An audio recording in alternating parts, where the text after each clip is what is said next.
The Elfin Hill. A few large lizards were running nimbly about in the clefts of an old tree. They could understand one another very well, for they spoke the lizard language. "What a buzzing and a rumbling there is in the Elfin Hill," said one of the lizards. "I have not been able to close my eyes for 2 nights on account of the noise. I might just as well have had the toothache, for that always keeps me awake." "There is something going on within there," said the other lizard.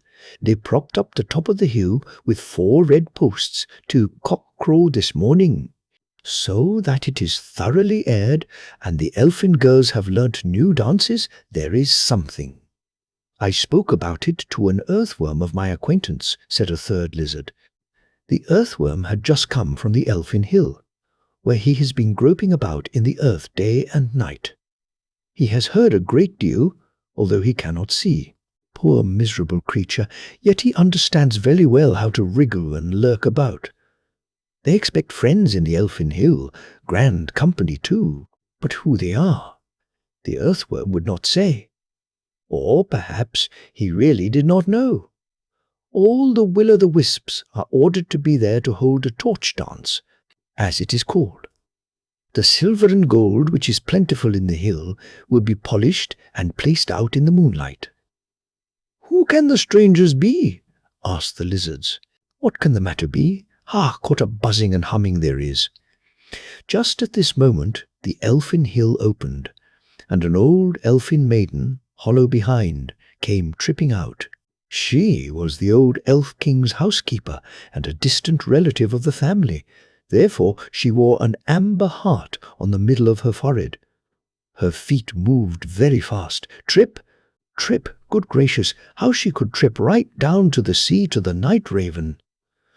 "You are invited to the Elf Hill for this evening," said she, "but will you do me a great favour and undertake the invitations? You ought to do something, for you have no housekeeping to attend to, as I have. We are going to have some very grand people, conjurers, who have always something to say, and therefore the old Elf King wishes to make a great display." "Who is to be invited?" asked the raven. "All the world may come to the great ball, even human beings, if they can only talk in their sleep, or do something after our fashion. But for the feast, the company must be carefully selected. We can only admit persons of high rank.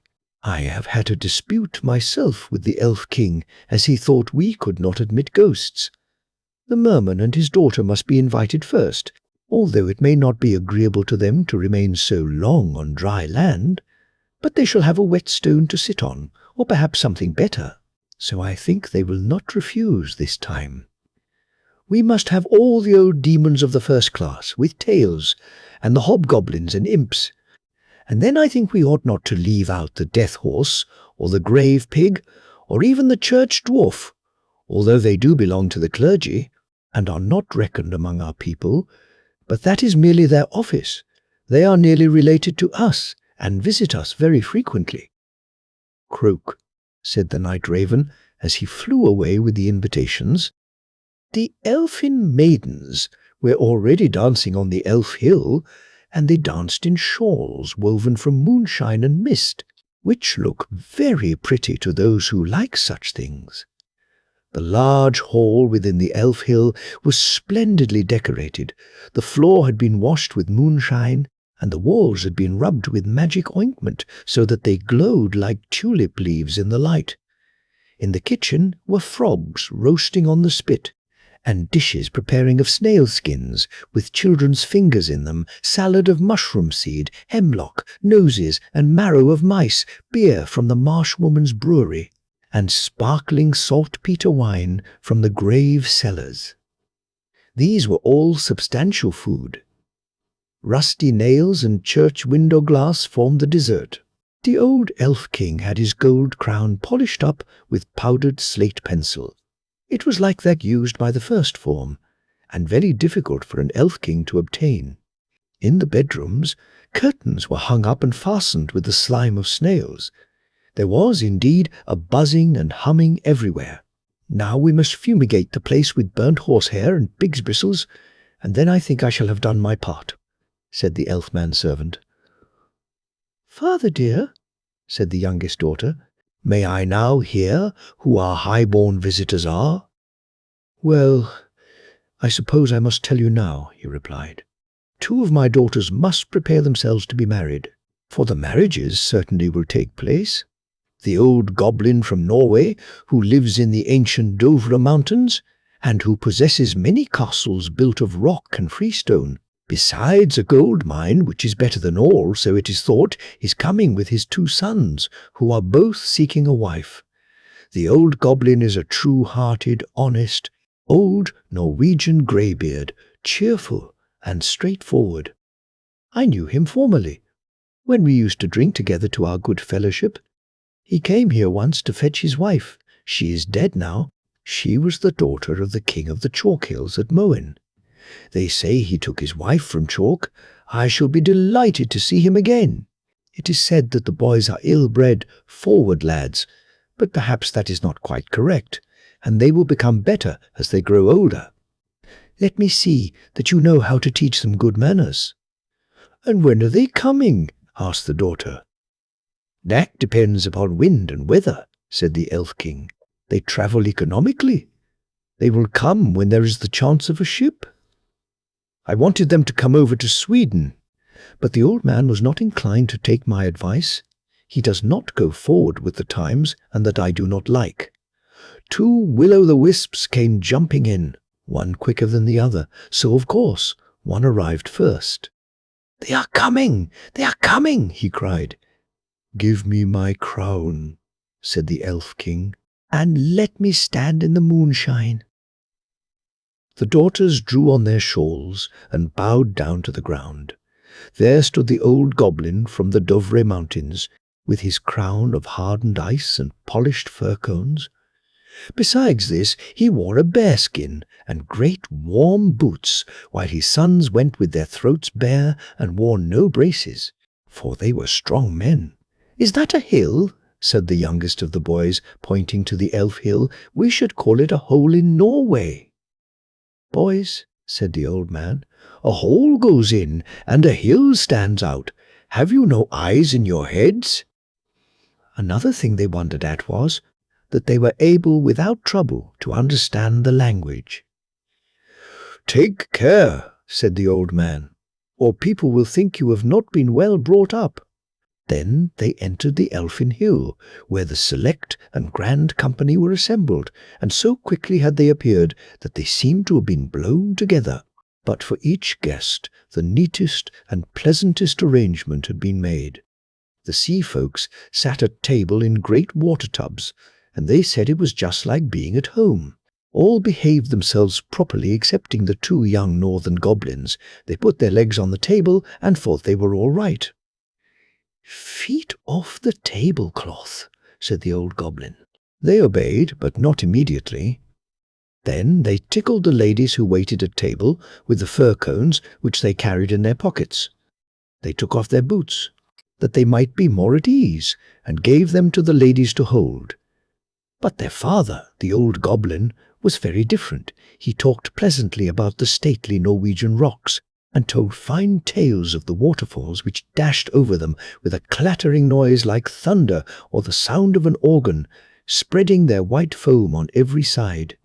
He told of the salmon that leaps in the rushing waters while the water god plays on his golden harp.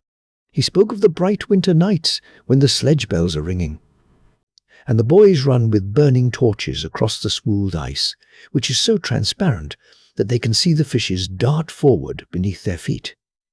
He described everything so clearly that those who listened could see it all. They could see the sawmills going, the men servants and the maidens singing songs, and dancing a rattling dance, when all at once the old goblin gave the old elfin maiden a kiss. Such a tremendous kiss, and yet they were almost strangers to each other. Then the elfin girls had to dance, first in the usual way, and then with stamping feet, which they performed very well. Then followed the artistic and solo dance. Dear me, how they did throw their legs about! No one could tell where the dance begun or where it ended, nor indeed which were legs and which were arms, for they were all flying about together like the shavings in a sawpit. And then they spun round so quickly that the death horse and the grave pig became sick and giddy, and were obliged to leave the table. "Stop!" cried the old goblin. "Is that the only housekeeping they can perform? Can they do anything more than dance and throw about their legs, and make a whirlwind?" "You shall soon see what they can do," said the Elf King. And then he called his youngest daughter to him. She was slender and fair as moonlight, and the most graceful of all the sisters. She took a white chip in her mouth and vanished instantly. This was her accomplishment. But the old goblin said he should not like his wife to have such an accomplishment, and thought his boys would have the same objection. Another daughter could make a figure like herself follow her, as if she had a shadow, which none of the goblin folk ever had. The third was of quite a different sort. She had learnt in the brew-house of the Moor Witch how to lard elfin puddings with glowworms. "She will make a good housewife," said the old goblin, and then saluted her with his eyes instead of drinking her health, for he did not drink much. Now came the fourth daughter, with a large harp to play upon, and when she struck the first chord, everyone lifted up the left leg, for the goblins are left-legged, and at the second chord they found they must all do just what she wanted. "That is a dangerous woman," said the old goblin, and the two sons walked out of the hill. They had had enough of it. "And what can the next daughter do?" asked the old goblin. "I have learnt everything that is Norwegian," said she, "and I will never marry unless I can go to Norway." Then her youngest sister whispered to the old goblin, "That is only because she has heard, in a Norwegian song, that when the world shall decay, the cliffs of Norway will remain standing like monuments, and she wants to get there, that she may be safe, for she is so afraid of sinking." "Ho! Ho!" said the old goblin. "Is that what she means? Well, what can the seventh and last do?" "The sixth comes before the seventh," said the Elf King, for he could reckon, but the sixth would not come forward. "I can only tell people the truth," said she. "No one cares for me, nor troubles himself about me, and I have enough to do to sew my grave clothes." So the seventh and last came. And what could she do? Why, she could tell stories, as many as you liked, on any subject. "Here are my 5 fingers," said the old goblin. "Now tell me a story for each of them." So she took him by the wrist, and he laughed till he nearly choked. And when she came to the 4th finger, there was a gold ring on it, as if it knew there was to be a betrothal. Then the old goblin said, "Hold fast what you have. This hand is yours, for I will have you for a wife myself." Then the elfin girl said that the stories about the ring finger and little Peter Playman had not yet been told. "We will hear them in the winter," said the old goblin, "and also about the fir and the birch trees, and the ghost stories, and of the tingling frost. You shall tell your tales, for no one over there can do it so well. And we will sit in the stone rooms where the pine logs are burning, and drink mead out of the golden drinking horn of the old Norwegian kings. The water god has given me 2, and when we sit there, Nix comes to pay us a visit, and will sing you all the songs of the mountain shepherdesses. How merry we shall be! The salmon will be leaping in the waterfalls, and dashing against the stone walls, but he will not be able to come in. It is indeed very pleasant to live in old Norway. But where are the lads? Where indeed were they? Why, running about the fields and blowing out the will-o'-the-wisps, who so good-naturedly came and brought their torches." "What tricks have you been playing?" said the old goblin. "I have taken a mother for you, and now you may take one of your aunts." But the youngsters said they would rather make a speech and drink to their good fellowship. They had no wish to marry. Then they made speeches and drank toasts and tipped their glasses to show that they were empty. Then they took off their coats and lay down on the table to sleep, for they made themselves quite at home. But the old goblin danced about the room with his young bride and exchanged boots with her, which is more fashionable than exchanging rings. "The cock is crowing," said the old elfin maiden who acted as housekeeper. "Now we must close the shutters, that the sun may not scorch us." Then the hill closed up. But the lizards continued to run up and down the riven tree, and one said to the other, "Oh, how much I was pleased with the old goblin." "The boys pleased me better," said the earthworm. But then the poor miserable creature could not see. The emperor's new. Suet. Many, many years ago lived an emperor who thought so much of new clothes that he spent all his money in order to obtain them. His only ambition was to be always well dressed.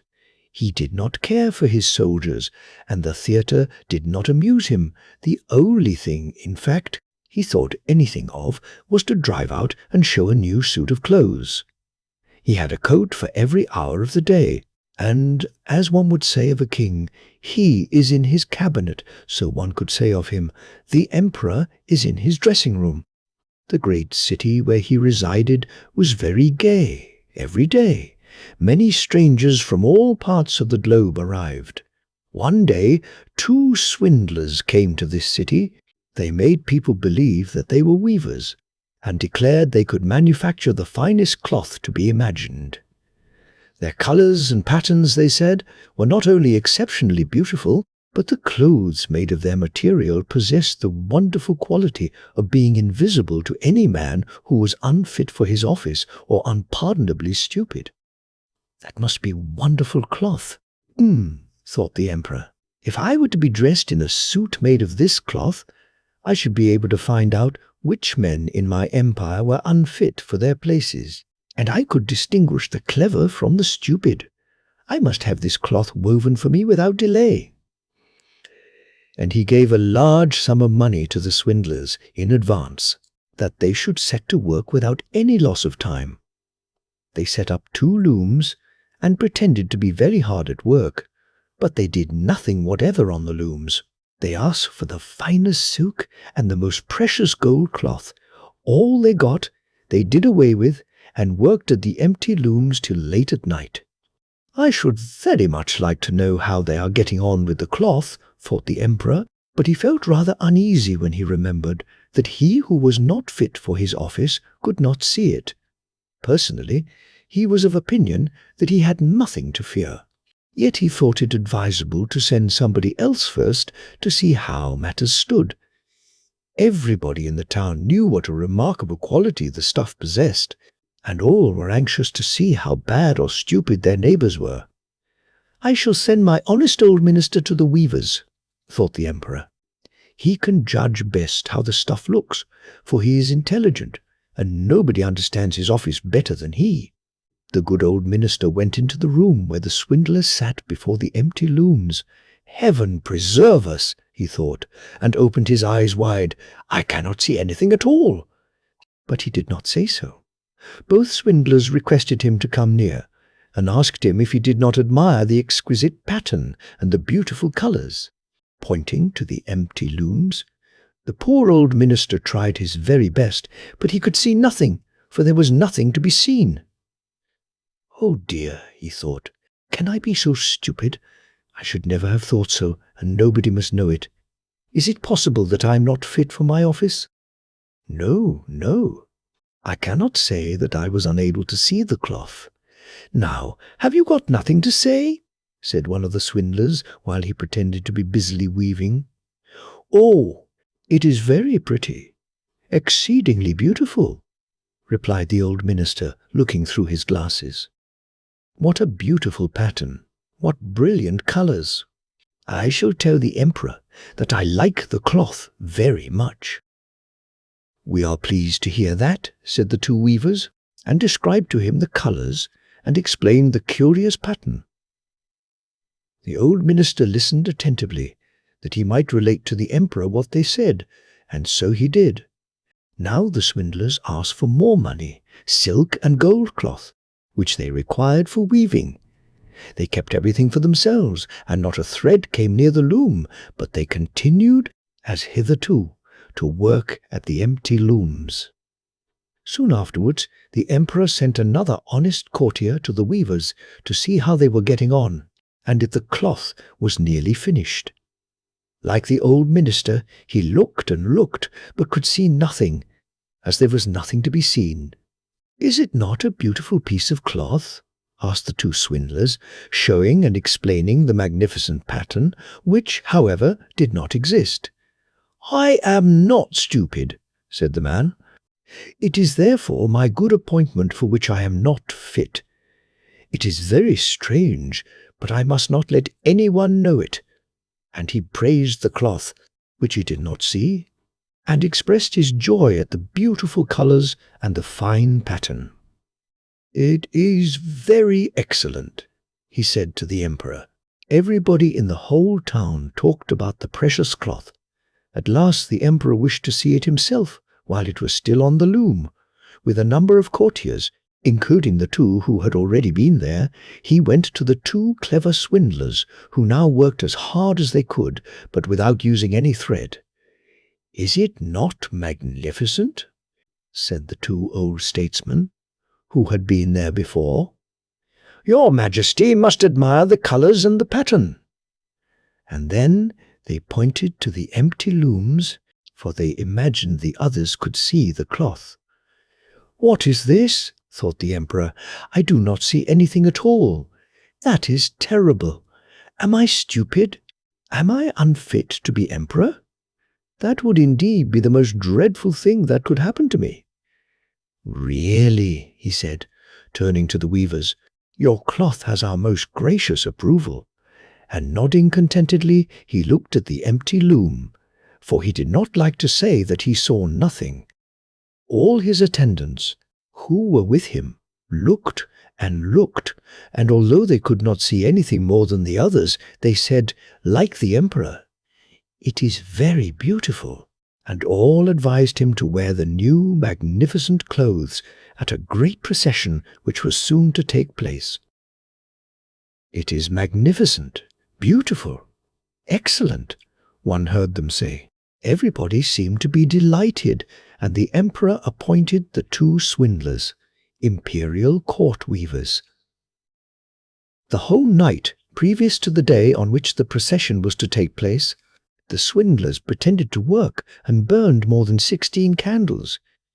People should see that they were busy to finish the emperor's new suit. They pretended to take the cloth from the loom and worked about in the air with big scissors and sewed with needles without thread, and said at last, "The emperor's new suit is ready now." The emperor and all his barons then came to the hall. The swindlers held their arms up as if they held something in their hands and said, "These are the trousers, this is the coat, and here is the cloak," and so on. They are all as light as a cobweb, and one must feel as if one had nothing at all upon the body, but that is just the beauty of them. "Indeed," said all the courtiers, but they could not see anything, for there was nothing to be seen. "Doth it please your Majesty now to graciously undress?" said the swindlers, "that we may assist your Majesty in putting on the new suit before the large looking-glass?" The emperor undressed, and the swindlers pretended to put the new suit upon him, one piece after another, and the emperor looked at himself in the glass from every side. "How well they look! How well they fit!" said all. "What a beautiful pattern! What fine colours! That is a magnificent suit of clothes." The master of the ceremonies announced that the bearers of the canopy, which was to be carried in the procession, were ready. "I am ready," said the emperor. "Does not my suit fit me marvellously?" Then he turned once more to the looking-glass, that people should think he admired his garments. The chamberlains, who were to carry the train, stretched their hands to the ground as if they lifted up a train, and pretended to hold something in their hands. They did not like people to know that they could not see anything. The emperor marched in the procession under the beautiful canopy, and all who saw him in the street and out of the windows exclaimed, "Indeed, the emperor's new suit is incomparable. What a long train he has! How well it fits him!" Nobody wished to let others know he saw nothing, for then he would have been unfit for his office or too stupid. Never emperor's clothes were more admired. "But he has nothing on at all," said a little child at last. "Good heavens! Listen to the voice of an innocent child," said the father, and one whispered to the other what the child had said. "But he has nothing on at all," cried at last the whole people. That made a deep impression upon the emperor, for it seemed to him that they were right. But he thought to himself, "Now I must bear up to the end." And the chamberlains walked with still greater dignity, as if they carried the train which did not exist, the farm, yard, cock, and the weather. Cock, there were two cocks, one on the dunghill, the other on the roof. They were both arrogant, but which of the two rendered most service? Tell us your opinion. We'll keep to ours just the same, though. The poultry yard was divided by some planks from another yard in which there was a dunghill, and on the dunghill lay and grew a large cucumber which was conscious of being a hotbed plant. "One is born to that," said the cucumber to itself. "Not all can be born cucumbers. There must be other things too. The hens, the ducks, and all the animals in the next yard are creatures too. Now, I have a great opinion of the yard cock on the plank. He is certainly of much more importance than the weathercock, who is placed so high and can't even creak, much less crow. The latter has neither hens nor chicks, and only thinks of himself and perspires verdigris. No, the yard cock is really a cock. His step is a dance. His crowing is music, and wherever he goes one knows what a trumpeter is like. If he would only come in here! Even if he ate me up stump, stalk, and all, and I had to dissolve in his body, it would be a happy death," said the cucumber. In the night there was a terrible storm. The hens, chicks, and even the cock sought shelter. The wind tore down the planks between the two yards with a crash. The tiles came tumbling down, but the weathercock sat firm. He did not even turn round, for he could not, and yet he was young and freshly cast, but prudent and sedate. He had been born old, and did not at all resemble the birds flying in the air, the sparrows and the swallows. No, he despised them. These mean little piping birds, these common whistlers. He admitted that the pigeons, large and white and shining like mother-o'-pearl, looked like a kind of weathercock. But they were fat and stupid, and all their thoughts and endeavours were directed to filling themselves with food, and besides, they were tiresome things to converse with. The birds of passage had also paid the weathercock a visit, and told him of foreign countries, of airy caravans and robber stories that made one's hair stand on end. All this was new and interesting, that is, for the first time. But afterwards, as the weathercock found out, they repeated themselves and always told the same stories, and that's very tedious. And there was no one with whom one could associate, for one and all was stale and small-minded. "The world is no good," he said. "Everything in it is so stupid." The weathercock was puffed up, and that quality would have made him interesting in the eyes of the cucumber if it had known it. But it had eyes only for the yard cock, who was now in the yard with it. The wind had blown the planks, but the storm was over. "What do you think of that crowing?" said the yard cock to the hens and chickens. "It was a little rough. It wanted elegance." And the hens and chickens came up on the dunghill, and the cock strutted about like a lord. "Garden plant," he said to the cucumber, and in that one word his deep learning showed itself, and it forgot that he was pecking at her and eating it up. A happy death. The hens and the chickens came, for where one runs the others run too. They clucked and chirped and looked at the cock and were proud that he was of their kind. "Cock, a doodle-doo," he crowed. "The chickens will grow up into great hens at once if I cry it out in the poultry yard of the world." And hens and chicks clucked and chirped, and the cock announced a great piece of news. A cock can lay an egg, and do you know what's in that egg? A basilisk. No one can stand the sight of such a thing. People know that. And now you know it too. You know what is in me, and what a champion of all cocks I am. With that, the yard cock flapped his wings, made his comb swell up, and crowed again, and they all shuddered, the hens and the little chicks. But they were very proud that one of their number was such a champion of all cocks. They clucked and chirped till the weathercock heard. He heard it, but he did not stir. "Everything is very stupid," the weathercock said to himself. "The yard-cock lays no eggs, and I am too lazy to do so. If I liked, I could lay a wind-egg. But the world is not worth even a wind-egg. Everything is so stupid, I don't want to sit here any longer." With that, the weathercock broke off. But he did not kill the yard-cock, although the hen said that had been his intention. And what is the moral? Better to crow than to be puffed up and break off. The fire. Tree far down in the forest, where the warm sun and the fresh air made a sweet resting place, grew a pretty little fir tree. And yet it was not happy. It wished so much to be tall like its companions, the pines and firs which grew around it.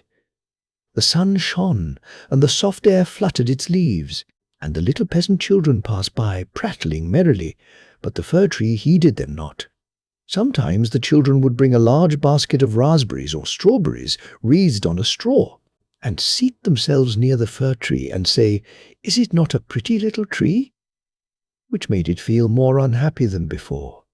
And yet all this while the tree grew a notch or joint taller every year, for by the number of joints in the stem of a fir tree we can discover its age. Still, as it grew, it complained, "Oh, how I wish I were as tall as the other trees, then I would spread out my branches on every side, and my top would overlook the wide world. I should have the birds building their nests on my boughs, and when the wind blew, I should bow with stately dignity like my tall companions." The tree was so discontented that it took no pleasure in the warm sunshine, the birds, or the rosy clouds that floated over it morning and evening. Sometimes, in winter, when the snow lay white and glittering on the ground, a hare would come springing along, and jump right over the little tree, and then how mortified it would feel. 2 winters passed, and when the third arrived, the tree had grown so tall that the hare was obliged to run round it. Yet it remained unsatisfied, and would exclaim, "Oh, if I could but keep on growing tall and old! There is nothing else worth caring for in the world." In the autumn, as usual, the woodcutters came and cut down several of the tallest trees, and the young fir tree, which was now grown to its full height, shuddered as the noble trees fell to the earth with a crash. After the branches were lopped off, the trunks looked so slender and bare that they could scarcely be recognized. Then they were placed upon wagons, and drawn by horses out of the forest. Where were they going? What would become of them? The young fir tree wished very much to know, so in the spring, when the swallows and the storks came, it asked, "Do you know where those trees were taken? Did you meet them?" The swallows knew nothing, but the stork, after a little reflection, nodded his head and said, "Yes, I think I do." I met several new ships when I flew from Egypt, and they had fine masts that smelt like fir. I think these must have been the trees, I assure you. They were stately. "Oh, how I wish I were tall enough to go on the sea," said the fir tree. "What is the sea, and what does it look like?" "It would take too much time to explain," said the stork, flying quickly away. "Rejoice in thy youth," said the sunbeam. "Rejoice in thy fresh growth, and the young life that is in thee." And the wind kissed the tree, and the dew watered it with tears, but the fir tree regarded them not. Christmas time drew near, and many young trees were cut down, some even smaller and younger than the fir tree, who enjoyed neither rest nor peace with longing to leave its forest home. These young trees, which were chosen for their beauty, kept their branches, and were also laid on wagons and drawn by horses out of the forest. "Where are they going?" asked the fir tree. "They are not taller than I am. Indeed, one is much less. And why are the branches not cut off? Where are they going?" We know," sang the sparrows. "We have looked in at the windows of the houses in the town, and we know what is done with them. They are dressed up in the most splendid manner. We have seen them standing in the middle of a warm room and adorned with all sorts of beautiful things, honey cakes, gilded apples, playthings, and many hundreds of wax tapers." "And then," asked the fir tree, trembling through all its branches, "and then what happens?" "We did not see any more," said the sparrows, "but this was enough for us." "I wonder whether anything so brilliant will ever happen to me," thought the fir tree. "It would be much better than crossing the sea. I long for it almost with pain. Oh, when will Christmas be here? I am now as tall and well grown as those which were taken away last year. Oh, that I were now laid on the wagon, or standing in the warm room with all that brightness and splendor around me. Something better and more beautiful is to come after, or the trees would not be so decked out. Yes, what follows will be grander and more splendid. What can it be? I am weary with longing. I scarcely know how I feel." "Rejoice with us," said the air and the sunlight. "Enjoy thine own bright life in the fresh air."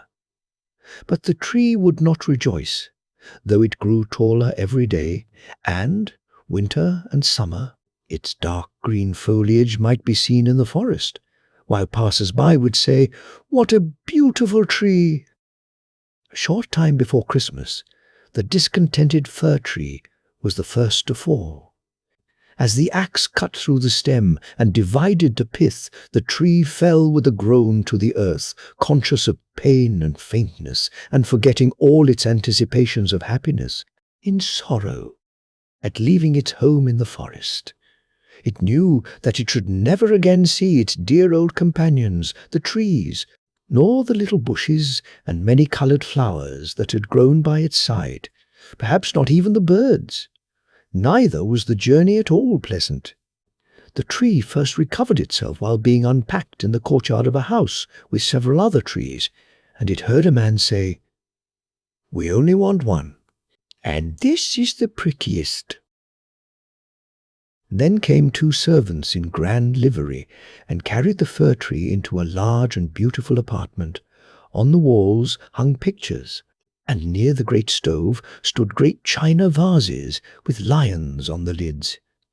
There were rocking chairs, silken sofas, large tables covered with pictures, books, and playthings. Worth a great deal of money at least, the children said so. Then the fir tree was placed in a large tub full of sand, but green baize hung all around it, so that no one could see it was a tub, and it stood on a very handsome carpet. How the fir tree trembled! What was going to happen to him now? Some young ladies came, and the servants helped them to adorn the tree. On one branch they hung little bags cut out of coloured paper, and each bag was filled with sweetmeats. From other branches hung gilded apples and walnuts, as if they had grown there, and above and all round were hundreds of red, blue, and white tapers, which were fastened on the branches. Dolls, exactly like real babies, were placed under the green leaves. The tree had never seen such things before, and at the very top was fastened a glittering star made of tinsel. Oh, it was very beautiful.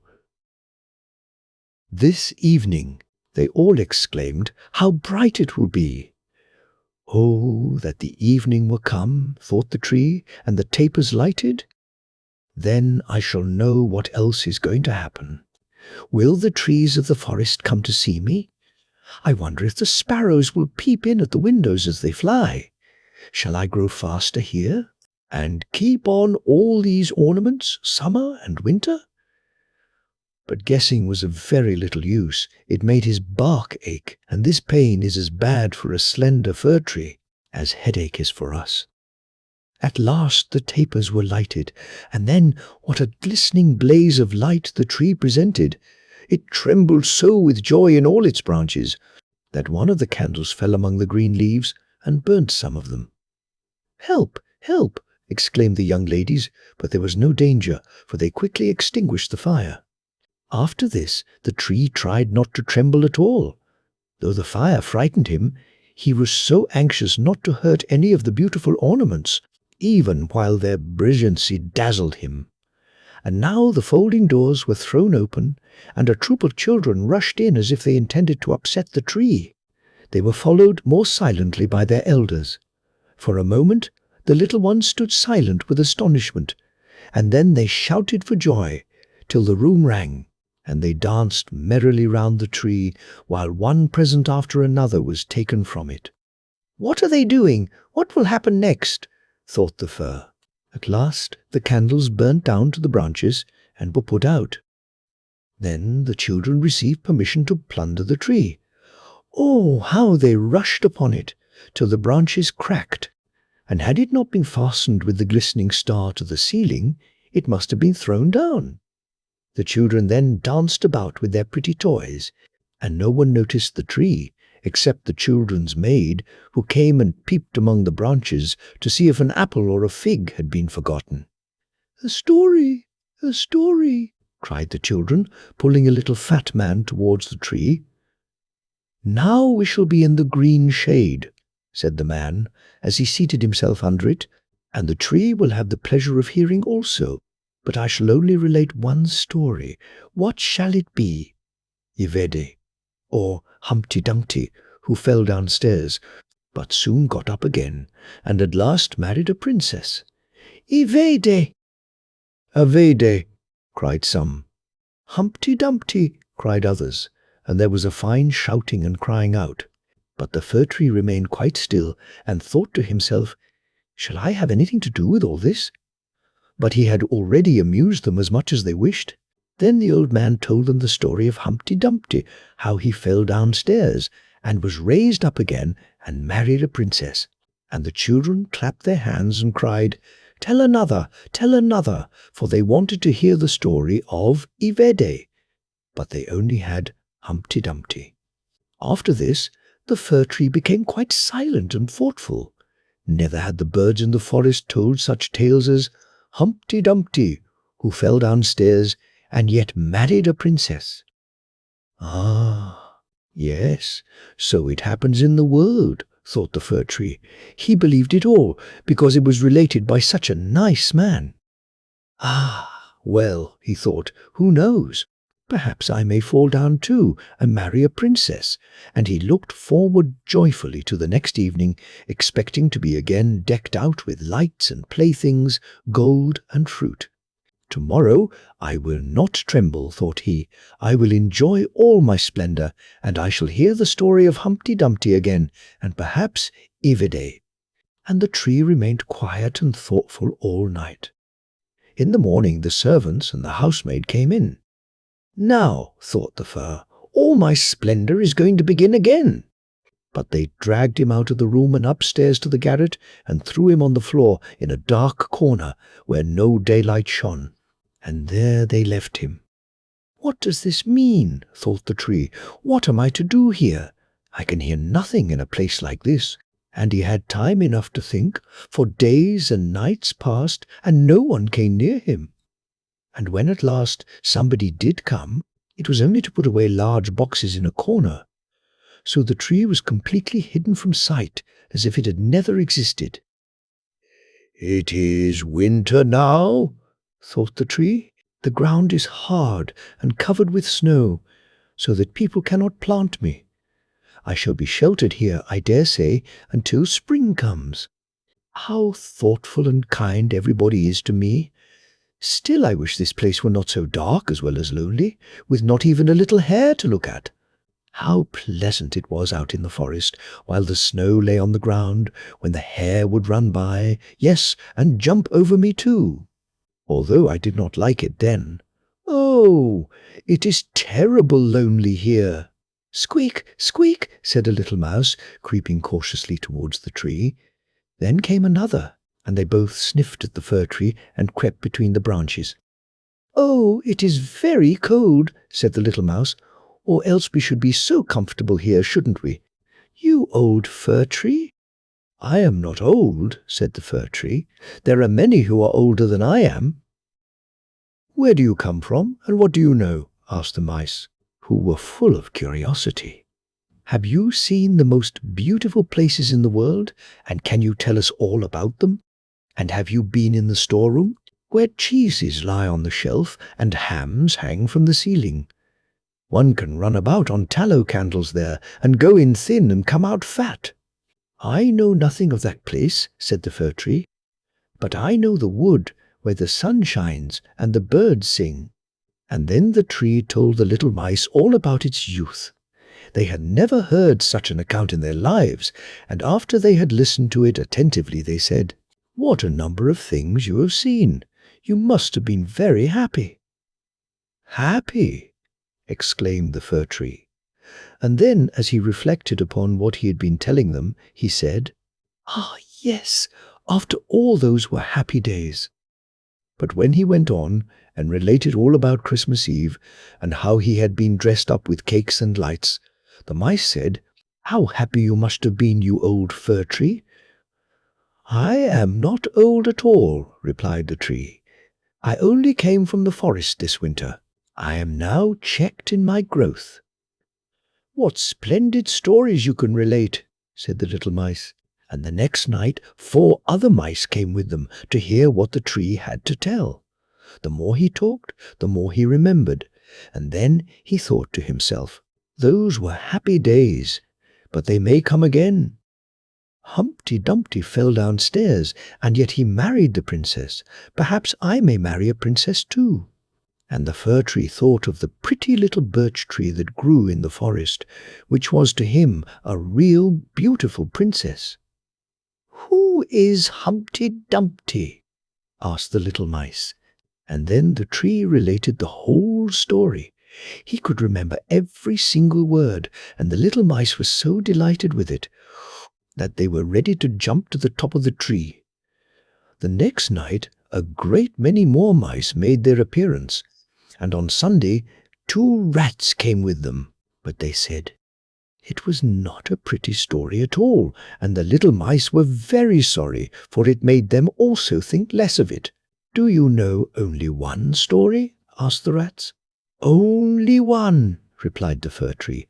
"I heard it on the happiest evening of my life, but I did not know I was so happy at the time." "We think it is a very miserable story," said the rats. "Don't you know any story about bacon or tallow in the storeroom?" "No," replied the tree. "Many thanks to you, then," replied the rats, and they marched off. The little mice also kept away after this, and the tree sighed and said, "It was very pleasant when the merry little mice sat round me and listened while I talked. Now that is all passed too. However, I shall consider myself happy when someone comes to take me out of this place." But would this ever happen? Yes, one morning people came to clear out the garret. The boxes were packed away, and the tree was pulled out of the corner and thrown roughly on the garret floor. Then the servant dragged it out upon the staircase where the daylight shone. "Now life is beginning again," said the tree, rejoicing in the sunshine and fresh air. Then it was carried downstairs and taken into the courtyard so quickly that it forgot to think of itself and could only look about. There was so much to be seen. The court was close to a garden where everything looked blooming. Fresh and fragrant roses hung over the little palings. The linden trees were in blossom, while the swallows flew here and there, crying, "Twit, twit, twit, my mate is coming." But he was not the fir tree they meant.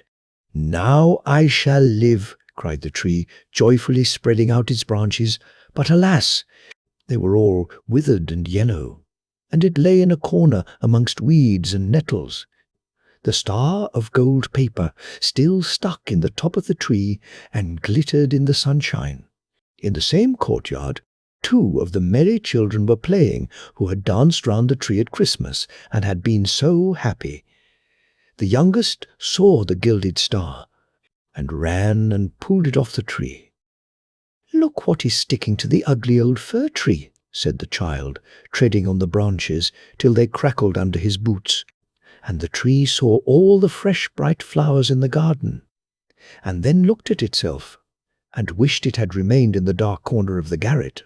It thought of its fresh youth in the forest, of the merry Christmas evening, and of the little mice who had listened to the story of Humpty Dumpty. "Past, past," said the old tree. "Oh, had I but enjoyed myself while I could have done so! But now it is too late." Then a lad came and chopped the tree into small pieces till a large bundle lay in a heap on the ground. The pieces were placed in a fire under the copper, and they quickly blazed up brightly, while the tree sighed so deeply that each sigh was like a pistol shot.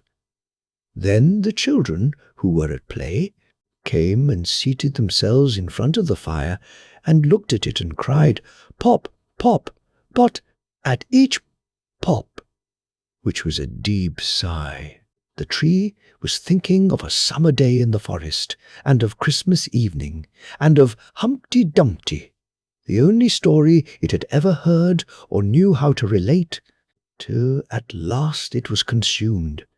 The boys still played in the garden, and the youngest wore the golden star on his breast, with which the tree had been adorned during the happiest evening of its existence. Now all was past. The tree's life was past, and the story also, for all stories must come to an end at last. The flax. The flax was in full bloom.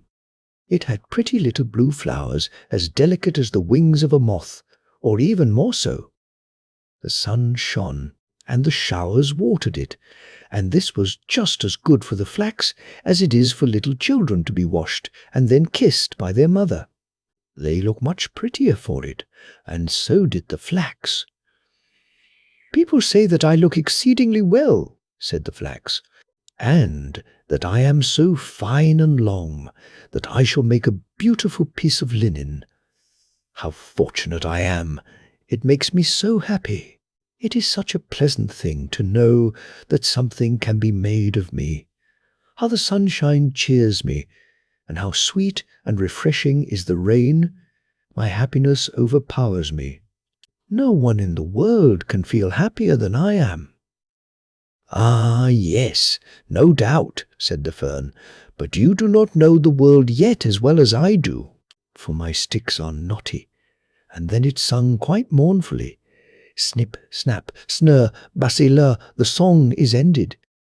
"No, it is not ended," said the flax. "Tomorrow the sun will shine, or the rain descend.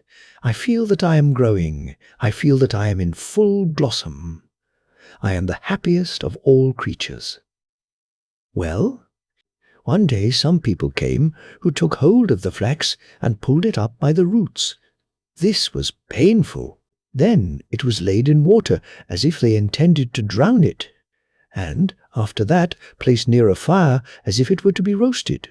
All this was very shocking. "We cannot expect to be happy always," said the flax. "By experiencing evil as well as good, we become wise." And certainly there was plenty of evil in store for the flax. It was steeped and roasted and broken and coned. Indeed, it scarcely knew what was done to it. At last it was put on the spinning wheel. Whir! Whir! went the wheel so quickly that the flax could not collect its thoughts. "Well, I have been very happy," he thought in the midst of his pain, and must be contented with the past, and contented he remained till he was put on the loom and became a beautiful piece of white linen. All the flax, even to the last stalk, was used in making this one piece. Well, this is quite wonderful. I could not have believed that I should be so favoured by fortune.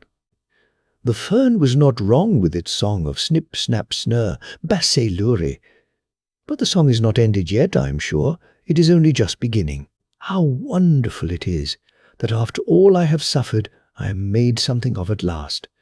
I am the luckiest person in the world, so strong and fine, and how white, and what a length! This is something different to being a mere plant and bearing flowers. Then I had no attention, nor any water unless it rained. Now I am watched and taken care of.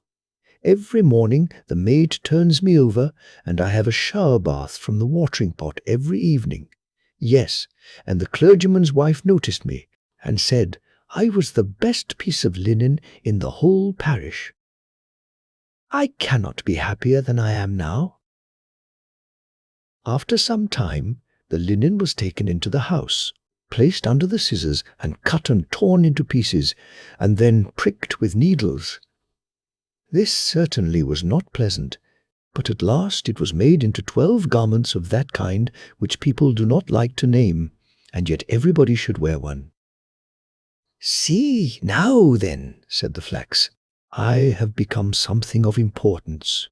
This was my destiny. It is quite a blessing.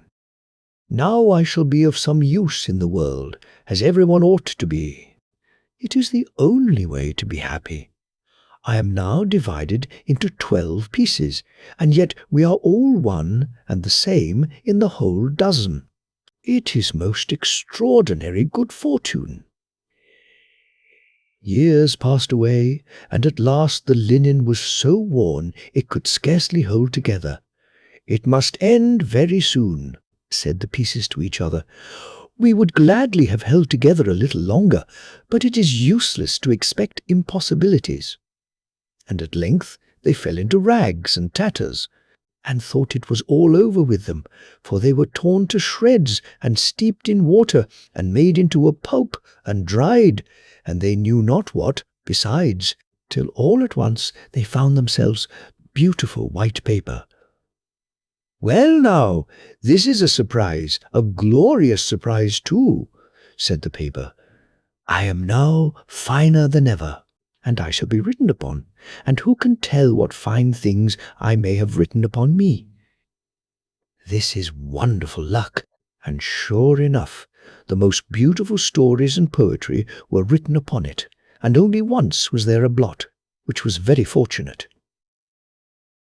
Then people heard the stories and poetry read, and it made them wiser and better, for all that was written had a good and sensible meaning, and a great blessing was contained in the words on this paper. "I never imagined anything like this," said the paper, "when I was only a little blue flower growing in the fields. How could I fancy that I should ever be the means of bringing knowledge and joy to man?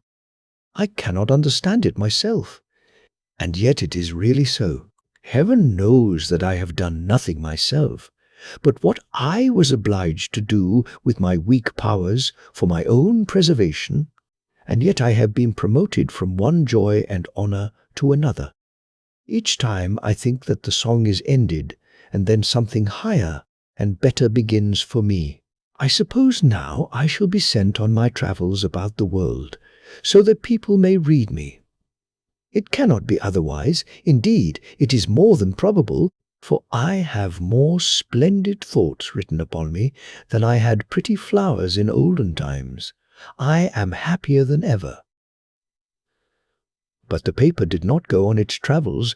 It was sent to the printer, and all the words written upon it were set up in type, to make a book, or rather many hundreds of books. For so many more persons could derive pleasure and profit from a printed book than from the written paper. and if the paper had been sent around the world, it would have been worn out before it had got half through its journey. "This is certainly the wisest plan," said the written paper. "I really did not think of that. I shall remain at home and be held in honor like some old grandfather, as I really am to all these new books. They will do some good. I could not have wandered about as they do. Yet he who wrote all this has looked at me, as every word flowed from his pen upon my surface. I am the most honored of all." Then the paper was tied in a bundle with other papers and thrown into a tub that stood in the wash-house. "After work, it is well to rest," said the paper, "and a very good opportunity to collect one's thoughts. Now I am able, for the first time, to think of my real condition, and to know oneself is true progress. What will be done with me now, I wonder? No doubt I shall still go forward. I have always progressed hitherto, as I know quite well." Now it happened one day that all the paper in the tub was taken out and laid on the hearth to be burnt. People said it could not be sold at the shop to wrap up butter and sugar, because it had been written upon. The children in the house stood round the stove, for they wanted to see the paper burn, because it flamed up so prettily. And afterwards, among the ashes, so many red sparks could be seen running one after the other, here and there, as quick as the wind. They called it seeing the children come out of school, and the last spark was the schoolmaster. They often thought the last spark had come, and one would cry, "There goes the schoolmaster." But the next moment another spark would appear, shining so beautifully. How they would like to know where the sparks all went to. Perhaps we shall find out some day, but we don't know now. The whole bundle of paper had been placed on the fire, and was soon alight. "Ugh!" cried the paper, as it burst into a bright flame. "Ugh!" It was certainly not very pleasant to be burning, but when the whole was wrapped in flames, the flames mounted up into the air, higher than the flax had ever been able to raise its little blue flower, and they glistened as the white linen never could have glistened. All the written letters became quite red in a moment, and all the words and thoughts turned to fire. "Now I am mounting straight up to the sun," said a voice in the flames, and it was as if 1,000 voices echoed the words, and the flames darted up through the chimney, and went out at the top. Then a number of tiny beings, as many in number as the flowers on the flax had been, and invisible to mortal eyes, floated above them. They were even lighter and more delicate than the flowers from which they were born. And as the flames were extinguished, and nothing remained of the paper but black ashes, these little beings danced upon it, and whenever they touched it, bright red sparks appeared. "The children are all out of school, and the schoolmaster was the last of all," said the children. It was good fun, and they sang over the dead ashes. "Snip, snap, snurr, bassy lure, the song is ended." But the little invisible being said, "The song is never ended. The most beautiful is yet to come." But the children could neither hear nor understand this, nor should they, for children must not know everything. The flying trunk. There was once a merchant who was so rich that he could have paved the whole street with gold, and would even then have had enough for a small alley. But he did not do so. He knew the value of money better than to use it in this way. So clever was he that every shilling he put out brought him a crown, and so he continued till he died. His son inherited his wealth, and he lived a merry life with it. He went to a masquerade every night, made kites out of 5-pound notes, and threw pieces of gold into the sea instead of stones, making ducks and drakes of them. In this manner he soon lost all his money. At last he had nothing left but a pair of slippers, an old dressing gown, and 4 shillings. And now all his friends deserted him. They could not walk with him in the streets, but one of them, who was very good-natured, sent him an old trunk with this message: "Pack up." "Yes," he said. "It is all very well to say pack up." But he had nothing left to pack up, therefore he seated himself in the trunk. It was a very wonderful trunk. No sooner did anyone press on the lock than the trunk could fly. He shut the lid and pressed the lock, when away flew the trunk up the chimney with the merchant's son in it, right up into the clouds. Whenever the bottom of the trunk cracked, he was in a great fright, for if the trunk fell to pieces, he would have made a tremendous somerset over the trees. However, he got safely in his trunk to the land of Turkey. He hid the trunk in the wood under some dry leaves, and then went into the town. He could sew this very well, for the Turks always go about dressed in dressing gowns and slippers, as he was himself. He happened to meet a nurse with a little child. "I say, you Turkish nurse," cried he, "what castle is that near the town, with the windows placed so high?" "The king's daughter lives there," she replied. "It has been prophesied that she will be very unhappy about a lover, and therefore no one is allowed to visit her, unless the king and queen are present." "Thank you," said the merchant's son. So he went back to the wood, seated himself in his trunk, flew up to the roof of the castle, and crept through the window into the princess's room. She lay on the sofa asleep, and she was so beautiful that the merchant's son could not help kissing her. Then she awoke, and was very much frightened, but he told her he was a Turkish angel who had come down through the air to see her, which pleased her very much. He sat down by her side and talked to her. He said her eyes were like beautiful dark lakes, in which the thoughts swam about like little mermaids, and he told her that her forehead was a snowy mountain, which contained splendid halls full of pictures. And then he related to her about the stork who brings the beautiful children from the rivers. These were delightful stories, and when he asked the princess if she would marry him, she consented immediately. "But you must come on Saturday," she said, "for then the king and queen will take tea with me. They will be very proud when they find that I am going to marry a Turkish angel. But you must think of some very pretty stories to tell them, for my parents like to hear stories better than anything. My mother prefers one that is deep and moral, but my father likes something funny to make him laugh." "Very well," he replied. "I shall bring you no other marriage portion than a story." And so they parted. But the princess gave him a sword which was studded with gold coins, and these he could use. Then he flew away to the town and bought a new dressing gown, and afterwards returned to the wood, where he composed a story, so as to be ready for Saturday, which was no easy matter. It was ready, however, by Saturday, when he went to see the princess. The king and queen and the whole court were at tea with the princess, and he was received with great politeness. "Will you tell us a story?"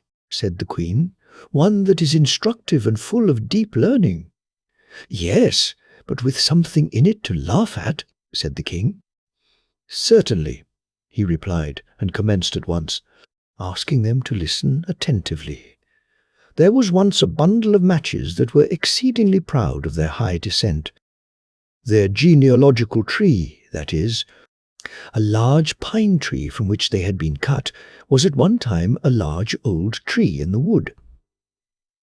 The matches now lay between a tinder box and an old iron saucepan, and were talking about their youthful days. "Ah, then we grew on the green boughs, and were as green as they. Every morning and evening we were fed with diamond drops of dew. Whenever the sun shone, we felt his warm rays, and the little birds would relate stories to us as they sung. We knew that we were rich, for the other trees only wore their green dress in summer, but our family were able to array themselves in green, summer and winter. But the woodcutter came like a great revolution, and our family fell under the axe. The head of the house obtained a situation as mainmast in a very fine ship, and can sail round the world when he will. The other branches of the family were taken to different places, and our office now is to kindle a light for common people. This is how such high-born people as we came to be in a kitchen. Mine has been a very different fate, said the iron pot, which stood by the matches. From my first entrance into the world, I have been used to cooking and scouring. I am the first in this house when anything solid or useful is required. My only pleasure is to be made clean and shining after dinner, and to sit in my place and have a little sensible conversation with my neighbours. All of us, excepting the water bucket, which is sometimes taken into the courtyard, live here together within these four walls. We get our news from the market basket, but he sometimes tells us very unpleasant things about the people and the government. Yes, and one day an old pot was so alarmed that he fell down and was broken to pieces. He was a Liberal, I can tell you. You are talking too much, said the tinderbox, and the steel struck against the flint till some sparks flew out, crying, "We want a merry evening, don't we?" "Yes, of course," said the matches. "Let us talk about those who are the highest born." "No, I don't like to be always talking of what we are," remarked the saucepan. "Let us think of some other amusement." "I will begin. We will tell something that has happened to ourselves that will be very easy and interesting as well. On the Baltic Sea, near the Danish shore." "What a pretty commencement," said the plates. "We shall all like that story, I'm sure." "Yes, well, in my youth, I lived in a quiet family where the furniture was polished, the floors scoured, and clean curtains put up every fortnight." "What an interesting way you have of relating a story," said the carpet broom. "It is easy to perceive that you have been a great deal in women's society. There is something so pure runs through what you say." "That is quite true," said the water bucket, and he made a spring with joy and splashed some water on the floor. Then the saucepan went on with his story, and the end was as good as the beginning. The plates rattled with pleasure, and the carpet broom brought some green parsley out of the dust-hole and crowned the saucepan. For he knew it would vex the others, and he thought, "If I crown him today, he will crown me tomorrow." "Now, let us have a dance," said the fire tongs, and then how they danced and stuck up one leg in the air. The chair cushion in the corner burst with laughter when she saw it. "Shall I be crowned now?" asked the fire tongs. So the broom found another wreath for the tongs. They were only common people after all, thought the matches. The tea urn was now asked to sing, but she said she had a cold and could not sing without boiling heat. They all thought this was affectation, and because she did not wish to sing excepting in the parlour, went on the table with the grand people. In the window sat an old quill pen, with which the maid generally wrote. There was nothing remarkable about the pen, excepting that it had been dipped too deeply in the ink. But it was proud of that. "If the tea urn won't sing," said the pen, "she can leave it alone. There is a nightingale in a cage who can sing. She has not been taught much, certainly, but we need not say anything this evening about that." "I think it highly improper," said the tea kettle, who was kitchen singer, and half-brother to the tea urn, "that a rich foreign bird should be listened to here.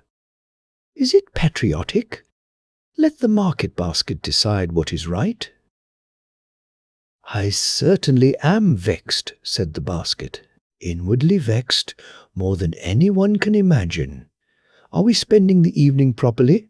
Would it not be more sensible to put the house in order? If each were in his own place, I would lead a game. This would be quite another thing." "Let us act a play," said they all. At the same moment the door opened, and the maid came in. Then not one stirred. They all remained quite still, yet at the same time there was not a single pot amongst them who had not a high opinion of himself and of what he could do if he chose. Yes, if we had chosen, they each thought, we might have spent a very pleasant evening. The maid took the matches and lighted them. Dear me, how they sputtered and blazed up. Now then, they thought, everyone will see that we are the first. How we shine! What a light we give! Even while they spoke, their light went out. What a capital story, said the Queen. I feel as if I were really in the kitchen and could see the matches. Yes, you shall marry our daughter. Certainly, said the King, thou shalt have our daughter. The King said now to him because he was going to be one of the family. The wedding day was fixed, and on the evening before, the whole city was illuminated. Cakes and sweetmeats were thrown among the people. The street boys stood on tiptoe and shouted, "Hurrah!" and whistled between their fingers. Altogether, it was a very splendid affair. "I will give them another treat," said the merchant's son. So he went and bought rockets and crackers and all sorts of fireworks that could be thought of, packed them in his trunk, and flew up with it into the air. What a whizzing and bopping they made as they went off! The Turks, when they saw such a sight in the air, jumped so high that their slippers flew about their ears. It was easy to believe after this that the princess was really going to marry a Turkish angel. As soon as the merchant's son had come down in his flying trunk to the wood after the fireworks, he thought, I will go back into the town now and hear what they think of the entertainment. It was very natural that he should wish to know. And what strange things people did say, to be sure. Everyone whom he questioned had a different tale to tell, though they all thought it very beautiful. I saw the Turkish angel myself, said one. He had eyes like glittering stars, and a head like foaming water. He flew in a mantle of fire, cried another, and lovely little cherubs peeped out from the folds. He heard many more fine things about himself, and that the next day he was to be married. After this he went back to the forest to rest himself in his trunk. It had disappeared. A spark from the fireworks which remained had set it on fire. It was burnt to ashes. So the merchant's son could not fly any more, nor go to meet his bride. She stood all day on the roof waiting for him, and most likely she is waiting there still, while he wanders through the world telling fairy tales, but none of them so amusing as the one he related about the matches, the Garden of Paradise. There was once a king's son who had a larger and more beautiful collection of books than anyone else in the world, and full of splendid copper-plate engravings. He could read and obtain information respecting every people of every land, but not a word could he find to explain the situation of the Garden of Paradise, and this was just what he most wished to know.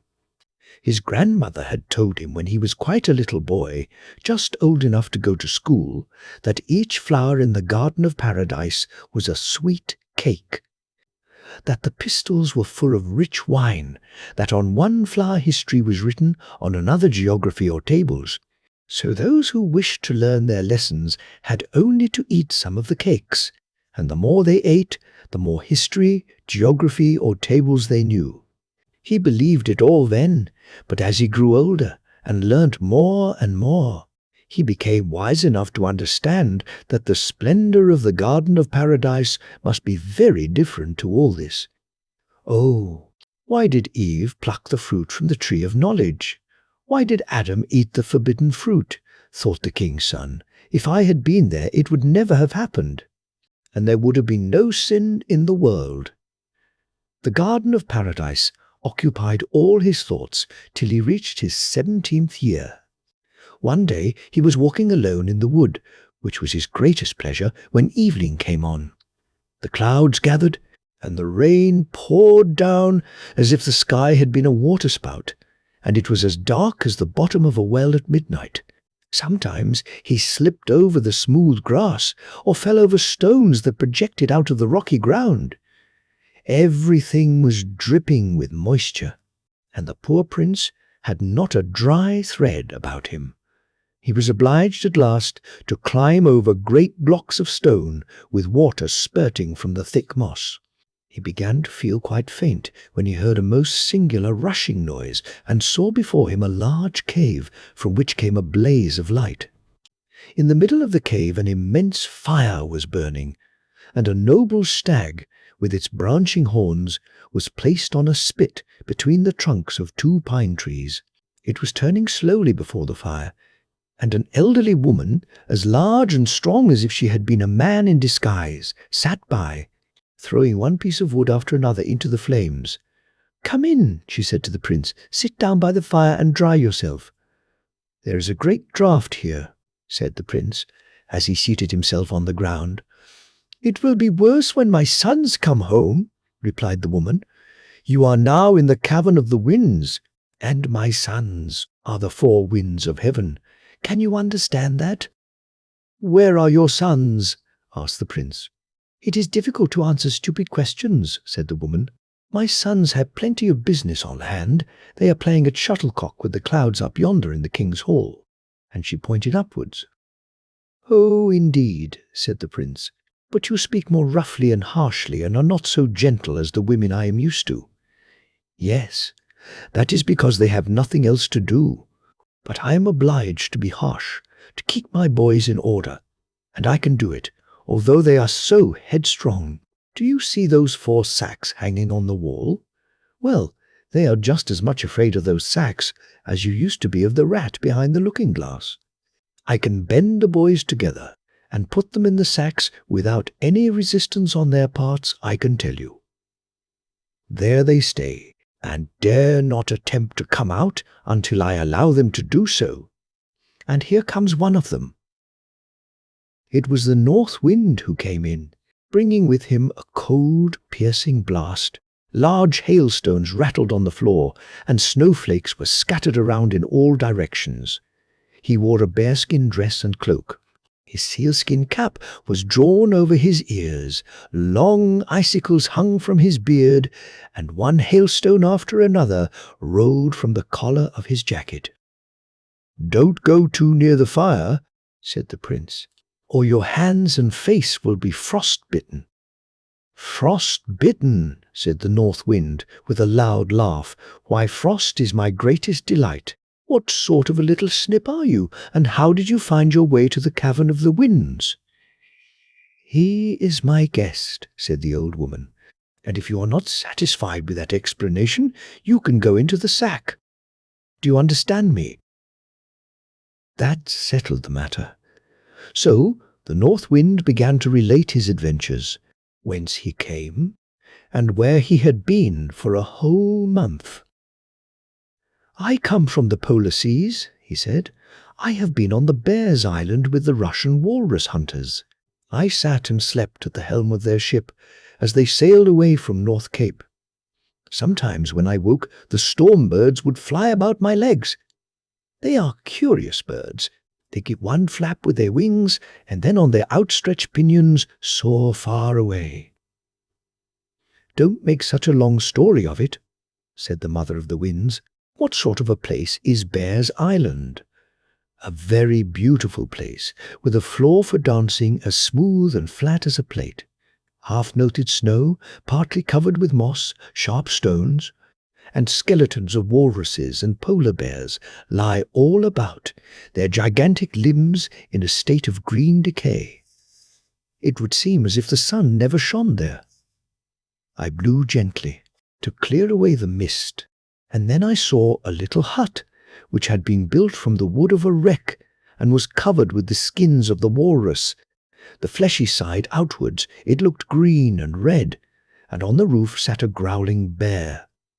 Then I went to the seashore to look after birds' nests, and saw the unfledged nestlings opening their mouths and screaming for food.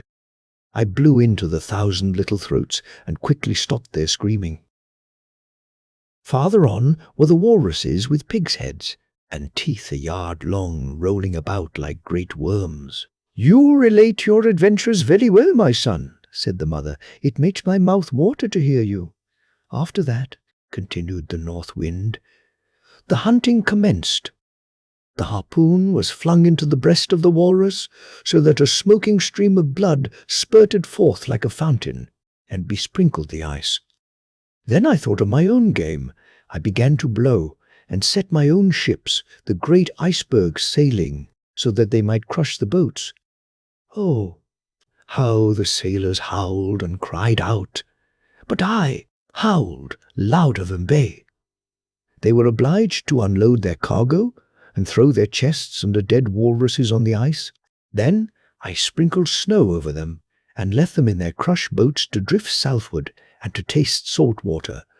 They will never return to Bear's Island.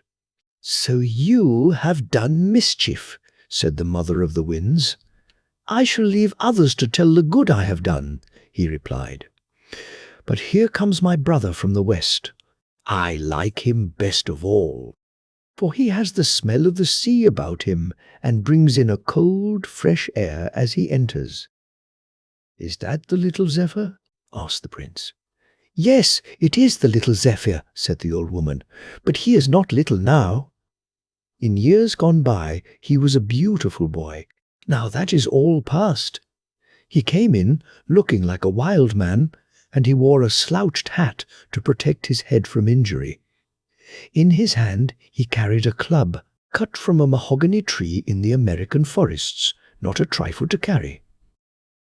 "Whence do you come?" asked the mother. "I come from the wilds of the forests, where the thorny brambles form thick hedges between the trees, where the water snake lies in the wet grass, and mankind seem to be unknown." "What were you doing there?" "I looked into the deep river, and saw it rushing down from the rocks. The water drops mounted to the clouds and glittered in the rainbow. I saw the wild buffalo swimming in the river, but the strong tide carried him away amidst a flock of wild ducks, which flew into the air as the waters dashed onwards, leaving the buffalo to be hurled over the waterfall. This pleased me, so I raised a storm which rooted up old trees and sent them floating down the river." "And what else have you done?" asked the old woman. "I have rushed wildly across the savannas. I have stroked the wild horses and shaken the coconuts from the trees. Yes, I have many stories to relate, but I need not tell everything I know. You know it all very well, don't you, old lady?" And he kissed his mother so roughly that she nearly fell backwards. Oh, he was indeed a wild fellow. Now in came the south wind, with a turban and a flowing Bedouin cloak. "How cold it is here," said he, throwing more wood on the fire. "It is easy to feel that the north wind has arrived here before me." "Why, it is hot enough here to roast a bear," said the north wind. "You are a bear yourself," said the other. "Do you want to be put in the sack, both of you?" said the old woman. "Sit down now, on that stone yonder, and tell me where you have been." "In Africa, mother. I went out with the Hottentots, who were lion hunting in the Cafe land, where the plains are covered with grass, the color of a green olive. And here I ran races with the ostrich, but I soon outstripped him in swiftness. At last I came to the desert, in which lie the golden sands, looking like the bottom of the sea. Here I met a caravan, and the travellers had just killed their last camel. To obtain water there was very little for them, and they continued their painful journey beneath the burning sun, and over the hot sands, which stretched before them a vast, boundless desert. Then I rolled myself in the loose sand and whirled it in burning columns over their heads. The dromedaries stood still in terror, while the merchants drew their caftans over their heads and threw themselves on the ground before me, as they do before Allah, their God. Then I buried them beneath a pyramid of sand which covers them all. When I blow that away on my next visit, the sun will bleach their bones, and travellers will see that others have been there before them. Otherwise, in such a wild desert, they might not believe it possible." "So you have done nothing but evil," said the mother. "Into the sack with you, and, before he was aware, she had seized the south wind round the body and popped him into the bag. He rolled about on the floor till she sat herself upon him to keep him still. "These boys of yours are very lively," said the prince. "Yes," she replied, "but I know how to correct them when necessary, and here comes the fourth." In came the east wind, dressed like a Chinese. "Oh, you come from that quarter, do you?" said she.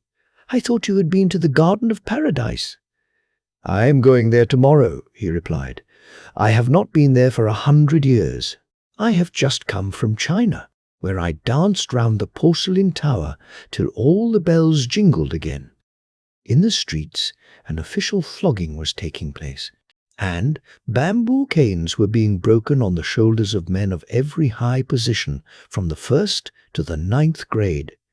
They cried, 'Many thanks, my fatherly benefactor,' but I am sure the words did not come from their hearts, so I rang the bells till they sounded, ding ding dong." "You are a wild boy," said the old woman. "It is well for you that you are going tomorrow to the Garden of Paradise. You always get improved in your education there. Drink deeply from the fountain of wisdom while you are there, and bring home a bottleful for me." "That I will," said the east wind. "But why have you put my brother South in a bag?" "Let him out, for I want him to tell me about the phoenix bird. The princess always wants to hear of this bird when I pay her my visit every 100 years. If you will open the sack, sweetest mother, I will give you 2 pocketfuls of tea, green and fresh as when I gathered it from the spot where it grew. Well, for the sake of the tea, and because you are my own boy, I will open the bag." She did so, and the south wind crept out, looking quite cast down, because the prince had seen his disgrace. "There is a palm leaf for the princess," he said. "The old phoenix, the only one in the world, gave it to me himself. He has scratched on it with his beak the whole of his history during the 100 years he has lived. She can there read how the old phoenix set fire to his own nest and sat upon it while it was burning, like a Hindu widow. The dry twigs around the nest crackled and smoked till the flames burst forth and consumed the phoenix to ashes. Amidst the fire lay an egg, red hot, which presently burst with a loud report, and out flew a young bird. He is the only phoenix in the world, and the king over all the other birds. He has bitten a hole in the leaf which I give you, and that is his greeting to the princess." "Now let us have something to eat," said the mother of the winds. So they all sat down to feast on the roasted stag, and as the prince sat by the side of the east wind, they soon became good friends. "Pray tell me," said the prince, "who is that princess of whom you have been talking, and where lies the Garden of Paradise?" "Oh, oh," said the east wind, "would you like to go there? Well, you can fly off with me tomorrow. But I must tell you one thing. No human being has been there since the time of Adam and Eve. I suppose you have read of them in your Bible." "Of course I have," said the prince. "Well," continued the east wind, "when they were driven out of the Garden of Paradise, it sunk into the earth, but it retained its warm sunshine, its balmy air, and all its splendor. The fairy queen lives there in the island of happiness, where death never comes, and all is beautiful. I can manage to take you there tomorrow, if you will sit on my back. But now don't talk any more, for I want to go to sleep." And then they all slept.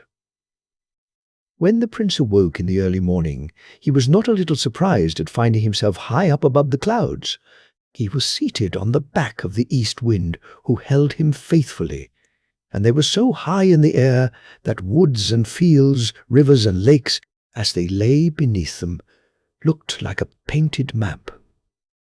"Good morning," said the east wind. "You might have slept all a while, for there is very little to see in the flat country over which we are passing, unless you like to count the churches They looked like spots of chalk on a green board. The green board was the name he gave to the green fields and meadows. "It was very rude of me not to say good-bye to your mother and your brothers," said the prince. "They will excuse you, as you were asleep," said the east wind, and then they flew on faster than ever. The leaves and branches of the trees rustled as they passed. When they flew over seas and lakes, the waves rose higher, and the large ships dipped into the water like diving swans. As darkness came on, towards evening, the great towns looked charming. Lights were sparkling, now seen, now hidden, just as the sparks go out one after another on a piece of burnt paper. The prince clapped his hands with pleasure, but the east wind advised him not to express his admiration in that manner, or he might fall down and find himself hanging on a church steeple. The eagle in the dark forests flies swiftly, but faster than he flew, the east wind. The Cossack on his small horse rides lightly o'er the plains, but lighter still past the prince on the winds of the wind. "There are the Himalayas, the highest mountains in Asia," said the east wind. "We shall soon reach the Garden of Paradise now." Then they turned southward, and the air became fragrant with the perfume of spices and flowers. Here figs and pomegranates grew wild, and the vines were covered with clusters of blue and purple grapes. Here they both descended to the earth and stretched themselves on the soft grass, while the flowers bowed to the breath of the wind as if to welcome it. "Are we now in the Garden of Paradise?" asked the prince. "No, indeed," replied the east wind, "but we shall be there very soon. Do you see that wall of rocks and the cavern beneath it, over which the grapevines hang like a green curtain? Through that cavern we must pass. Wrap your cloak round you, for while the sun scorches you here, a few steps farther it will be icy cold. The bird flying past the entrance to the cavern feels as if one wing were in the region of summer and the other in the depths of winter." "So this, then, is the way to the Garden of Paradise?" asked the prince as they entered the cavern. It was indeed cold, but the cold soon passed, for the east wind spread his wings, and they gleamed like the brightest fire. As they passed on through this wonderful cave, the prince could see great blocks of stone, from which water trickled, hanging over their heads in fantastic shapes. Sometimes it was so narrow that they had to creep on their hands and knees, while at other times it was lofty and wide, like the free air. It had the appearance of a chapel for the dead, with petrified organs and silent pipes. "We seem to be passing through the valley of death to the Garden of Paradise," said the prince. But the east wind answered not a word, only pointed forwards to a lovely blue light which gleamed in the distance. The blocks of stone assumed a misty appearance, till at last they looked like white clouds in moonlight. The air was fresh and balmy, like a breeze from the mountains, perfumed with flowers from a valley of roses. A river, clear as the air itself, sparkled at their feet, while in its clear depths could be seen gold and silver fish sporting in the bright water, and purple eels emitting sparks of fire at every moment, while the broad leaves of the water lilies that floated on its surface flickered with all the colours of the rainbow. The flower in its colour of flame seemed to receive its nourishment from the water, as a lamp is sustained by oil. A marble bridge of such exquisite workmanship that it appeared as if formed of lace and pearls led to the island of happiness in which bloomed the Garden of Paradise. The east wind took the prince in his arms and carried him over, while the flowers and the leaves sang the sweet songs of his childhood in tones so full and soft that no human voice could venture to imitate. Within the garden grew large trees full of sap, but whether they were palm trees or gigantic water plants, the prince knew not. The climbing plants hung in garlands of green and gold, like the illuminations on the margins of old missals or twined among the initial letters. Birds, flowers, and festoons appeared intermingled in seeming confusion. Close by, on the grass, stood a group of peacocks with radiant tails outspread to the sun. The prince touched them and found, to his surprise, that they were not really birds, but the leaves of the burdock tree, which shone with the colours of a peacock's tail. The lion and the tiger, gentle and tame, were springing about like playful cats among the green bushes, whose perfume was like the fragrant blossom of the olive. The plumage of the wood pigeon glistened like pearls as it struck the lion's mane with its wings, while the antelope, usually so shy, stood near, nodding its head as if it wished to join in the frolic. The fairy of paradise next made her appearance. Her raiment shone like the sun, and her serene countenance beamed with happiness like that of a mother rejoicing over her child. She was young and beautiful, and a train of lovely maidens followed her, each wearing a bright star in her hair. The east wind gave her the palm leaf, on which was written the history of the phoenix, and her eyes sparkled with joy. She then took the prince by the hand and led him into her palace, the walls of which were richly coloured, like a tulip leaf when it is turned to the sun. The roof had the appearance of an inverted flower, and the colours grew deeper and brighter to the gazer. The prince walked to a window and saw what appeared to be the tree of knowledge of good and evil, with Adam and Eve standing by, and the serpent near them. "I thought they were banished from paradise," he said. The princess smiled and told him that time had engraved each event on a window pane in the form of a picture, but, unlike other pictures, all that it represented lived and moved, the leaves rustled, and the persons went and came, as in a looking-glass. He looked through another pane, and saw the ladder in Jacob's dream, on which the angels were ascending and descending with outspread wings. All that had ever happened in the world here lived and moved on the panes of glass, in pictures such as time alone could produce. The fairy now led the prince into a large, lofty room with transparent walls through which the light shone. Here were portraits, each one appearing more beautiful than the other. Millions of happy beings, whose laughter and song mingled in one sweet melody. Some of these were in such an elevated position that they appeared smaller than the smallest rosebud, or like pencil dots on paper. In the centre of the hall stood a tree with drooping branches, from which hung golden apples, both great and small, looking like oranges amid the green leaves.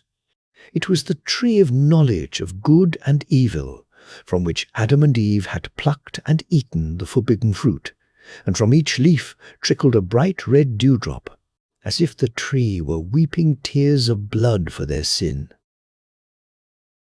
"Let us now take the boat," said the fairy. "A sail on the cool waters will refresh us, but we shall not move from the spot.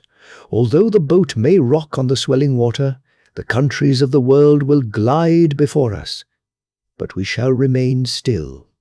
It was indeed wonderful to behold. First came the lofty Alps, snow-clad and covered with clouds and dark pines.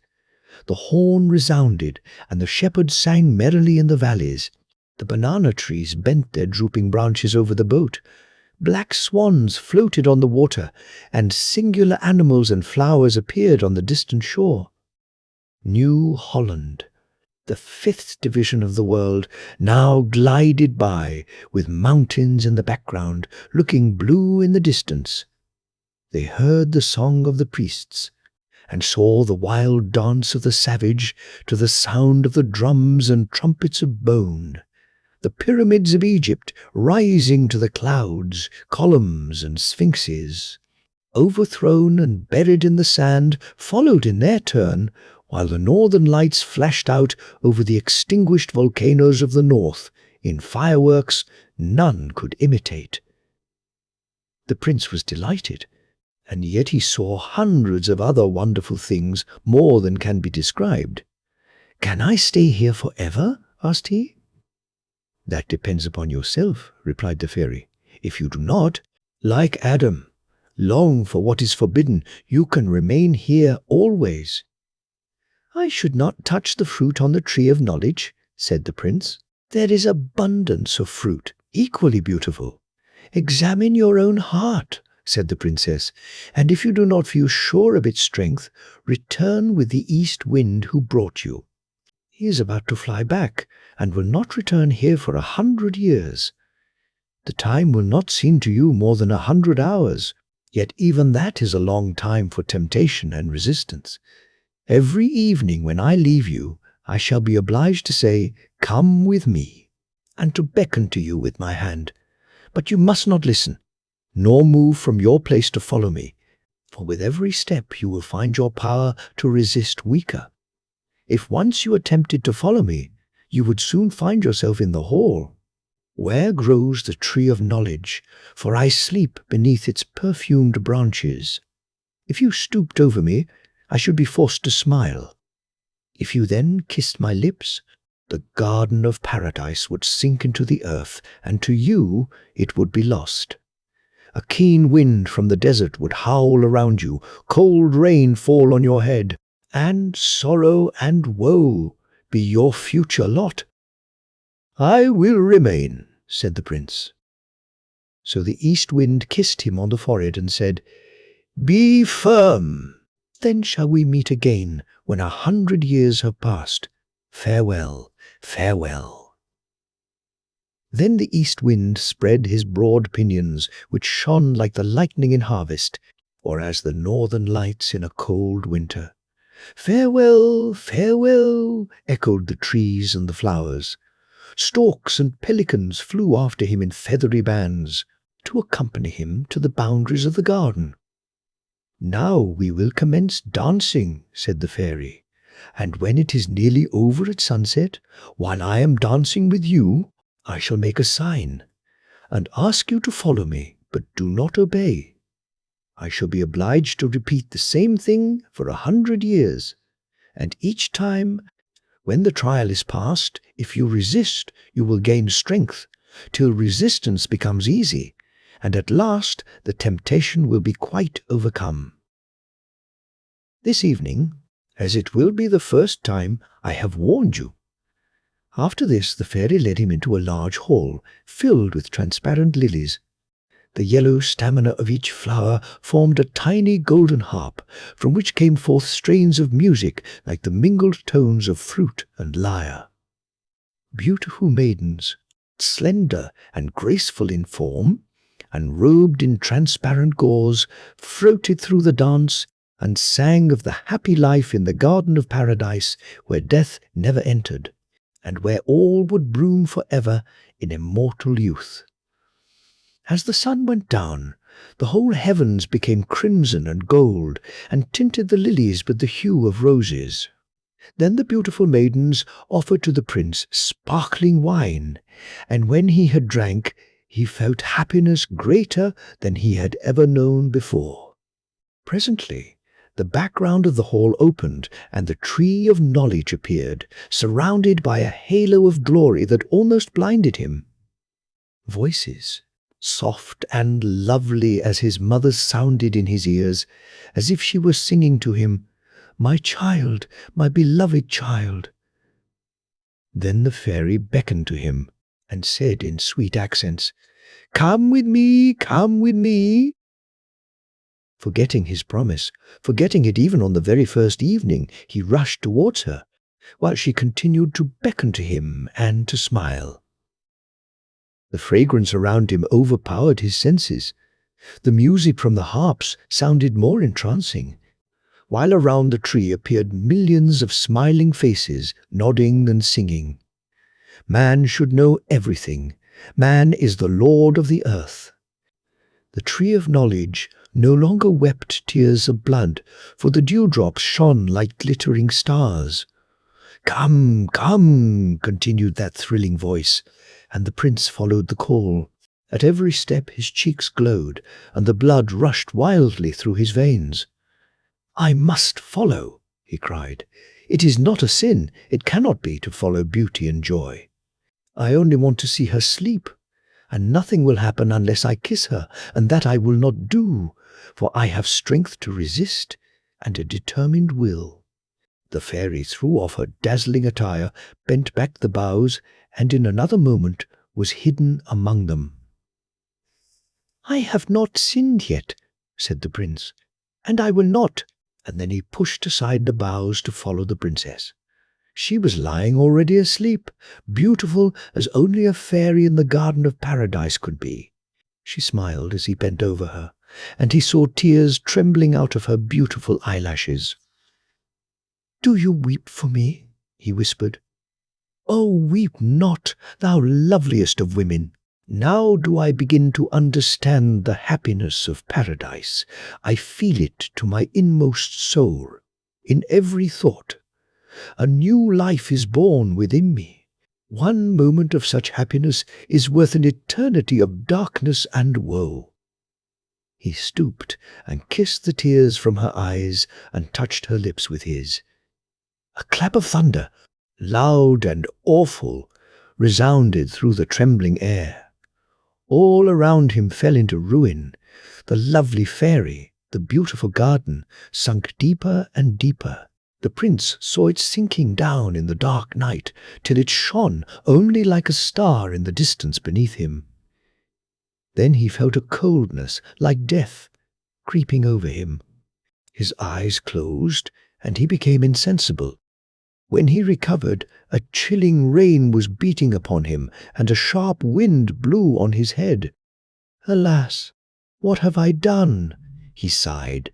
"I have sinned like Adam, and the garden of paradise has sunk into the earth."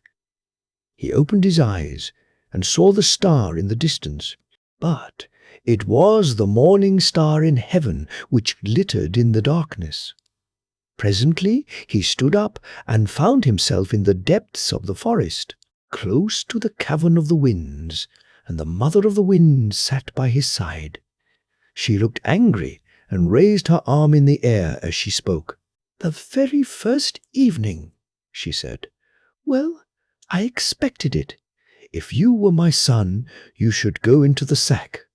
"And there he will have to go at last," said a strong old man with large black wings and a scythe in his hand, whose name was Death. "He shall be laid in his coffin, but not yet. I will allow him to wander about the world for a while, to atone for his sin and to give him time to become better. But I shall return when he least expects me. I shall lay him in a black coffin, place it on my head, and fly away with it beyond the stars. There also blooms a garden of paradise, and if he is good and pious he will be admitted. But if his thoughts are bad, and his heart is full of sin, he will sink with his coffin deeper than the garden of paradise has sunk. Once in every 1,000 years I shall go and fetch him, when he will either be condemned to sink still deeper, or be raised to a happier life in the world beyond the stars." The girl who trod on the loaf. There was once a girl who trod on a loaf to avoid soiling her shoes, and the misfortunes that happened to her in consequence are well known. Her name was Inge. She was a poor child, but proud and presuming, and with a bad and cruel disposition. When quite a little child, she would delight in catching flies and tearing off their wings so as to make creeping things of them. When older, she would take cockchafers and beetles and stick pins through them.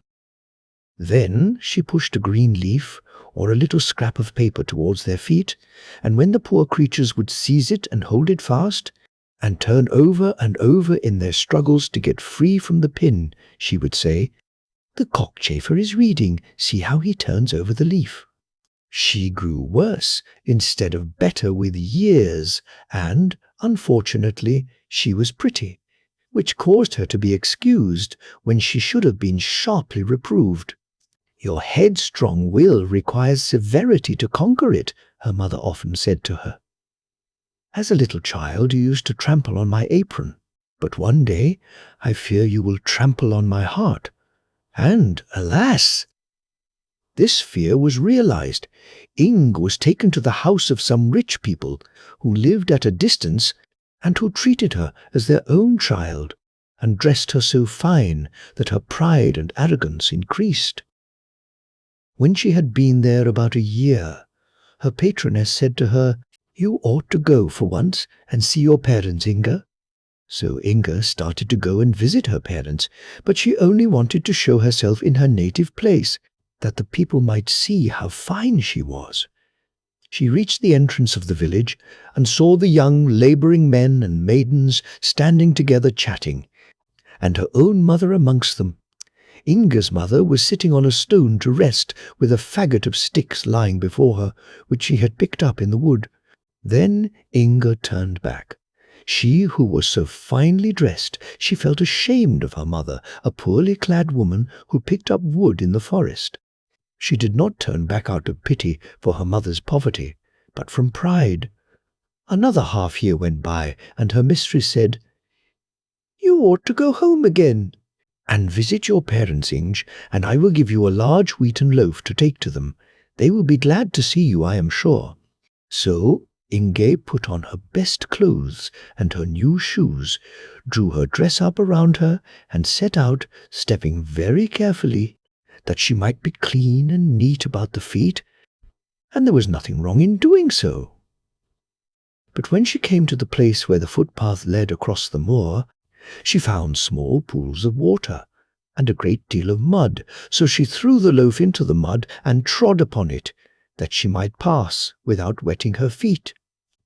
But as she stood with one foot on the loaf and the other lifted up to step forward, the loaf began to sink under her, lower and lower, till she disappeared altogether, and only a few bubbles on the surface of the muddy pool remained to show where she had sunk. And this is the story. But where did Inga go? She sank into the ground and went down to the marsh woman, who is always brewing there. The marsh woman is related to the elf maidens, who are well known, for songs are sung and pictures painted about them. But of the marsh woman nothing is known, excepting that when a mist arises from the meadows in summer-time, it is because she is brewing beneath them. To the marsh woman's brewery, Inge sunk down to a place which no one can endure for long. A heap of mud is a palace compared with the marsh woman's brewery, and as Inga fell she shuddered in every limb and soon became cold and stiff as marble. Her foot was still fastened to the loaf, which bowed her down as a golden ear of corn bends the stem. An evil spirit soon took possession of Inge and carried her to a still worse place, in which she saw crowds of unhappy people waiting in a state of agony for the gates of mercy to be opened to them, and in every heart was a miserable and eternal feeling of unrest. It would take too much time to describe the various tortures these people suffered, but Inga's punishment consisted in standing there as a statue with her foot fastened to the loaf. She could move her eyes about and see all the misery around her, but she could not turn her head, and when she saw the people looking at her, she thought they were admiring her pretty face and fine clothes, for she was still vain and proud. But she had forgotten how soiled her clothes had become while in the marsh woman's brewery, and that they were covered with mud. A snake had also fastened itself in her hair and hung down her back, while from each fold in her dress a great toad peeped out and croaked like an asthmatic poodle. Worse than all was the terrible hunger that tormented her, and she could not stoop to break off a piece of the loaf on which she stood.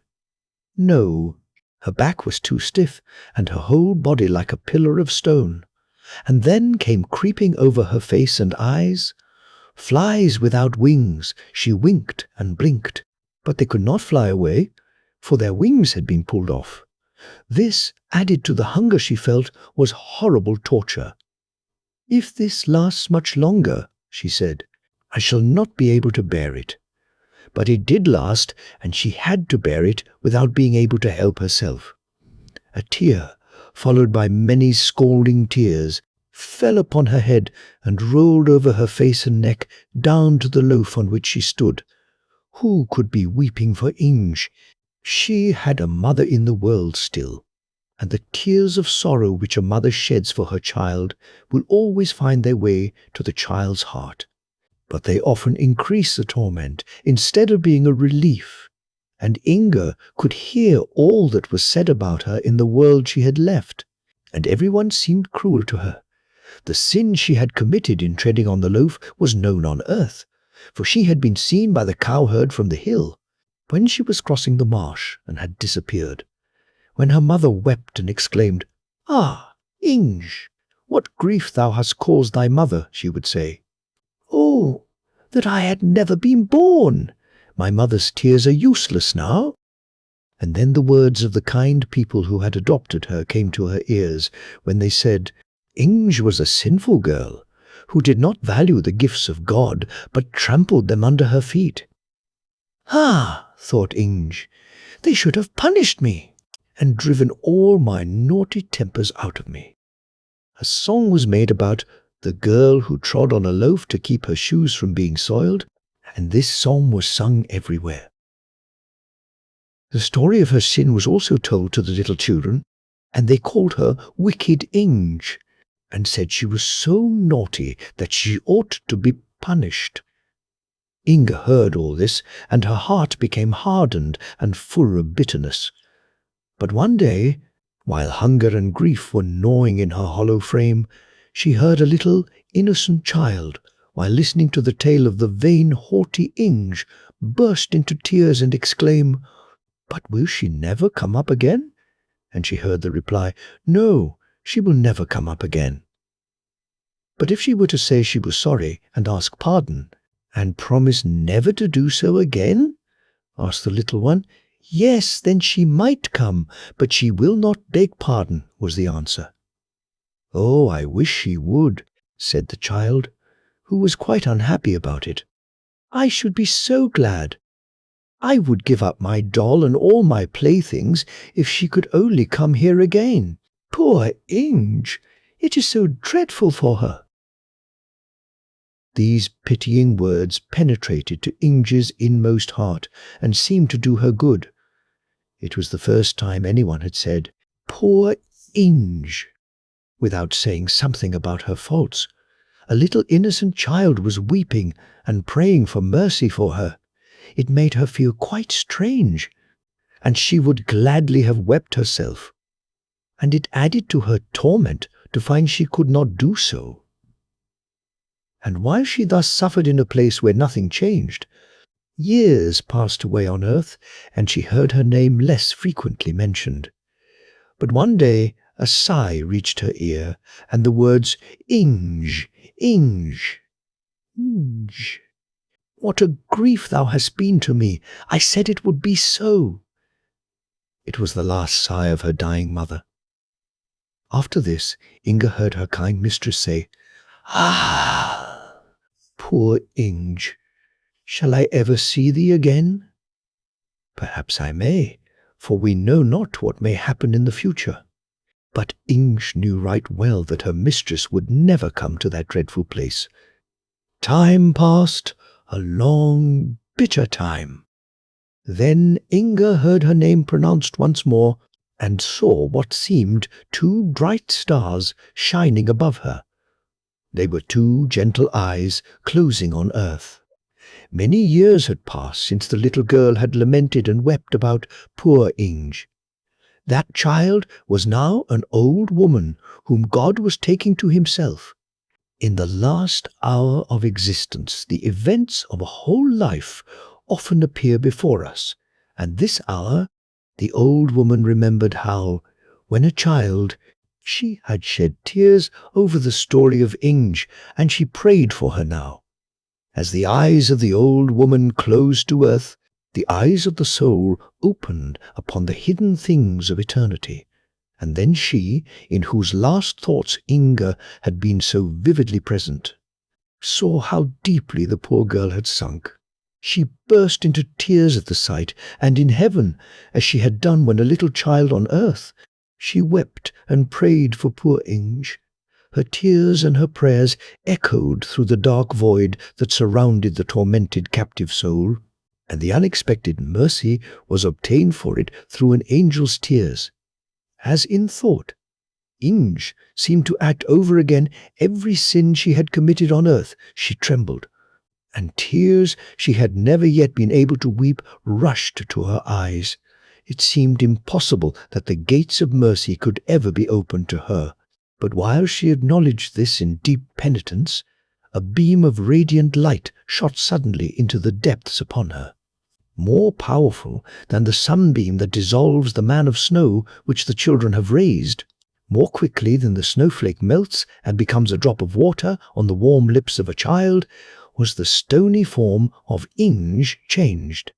And as a little bird she soared with the speed of lightning upward to the world of mortals, a bird that felt timid and shy to all things around it, that seemed to shrink with shame from meeting any living creature, and hurriedly sought to conceal itself in a dark corner of an old ruined wall. There it sat, cowering and unable to utter a sound, for it was voiceless. Yet how quickly the little bird discovered the beauty of everything around it.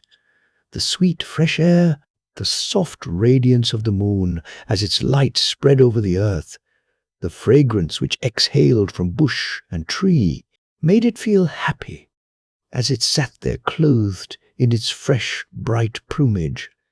All creation seemed to speak of beneficence and love.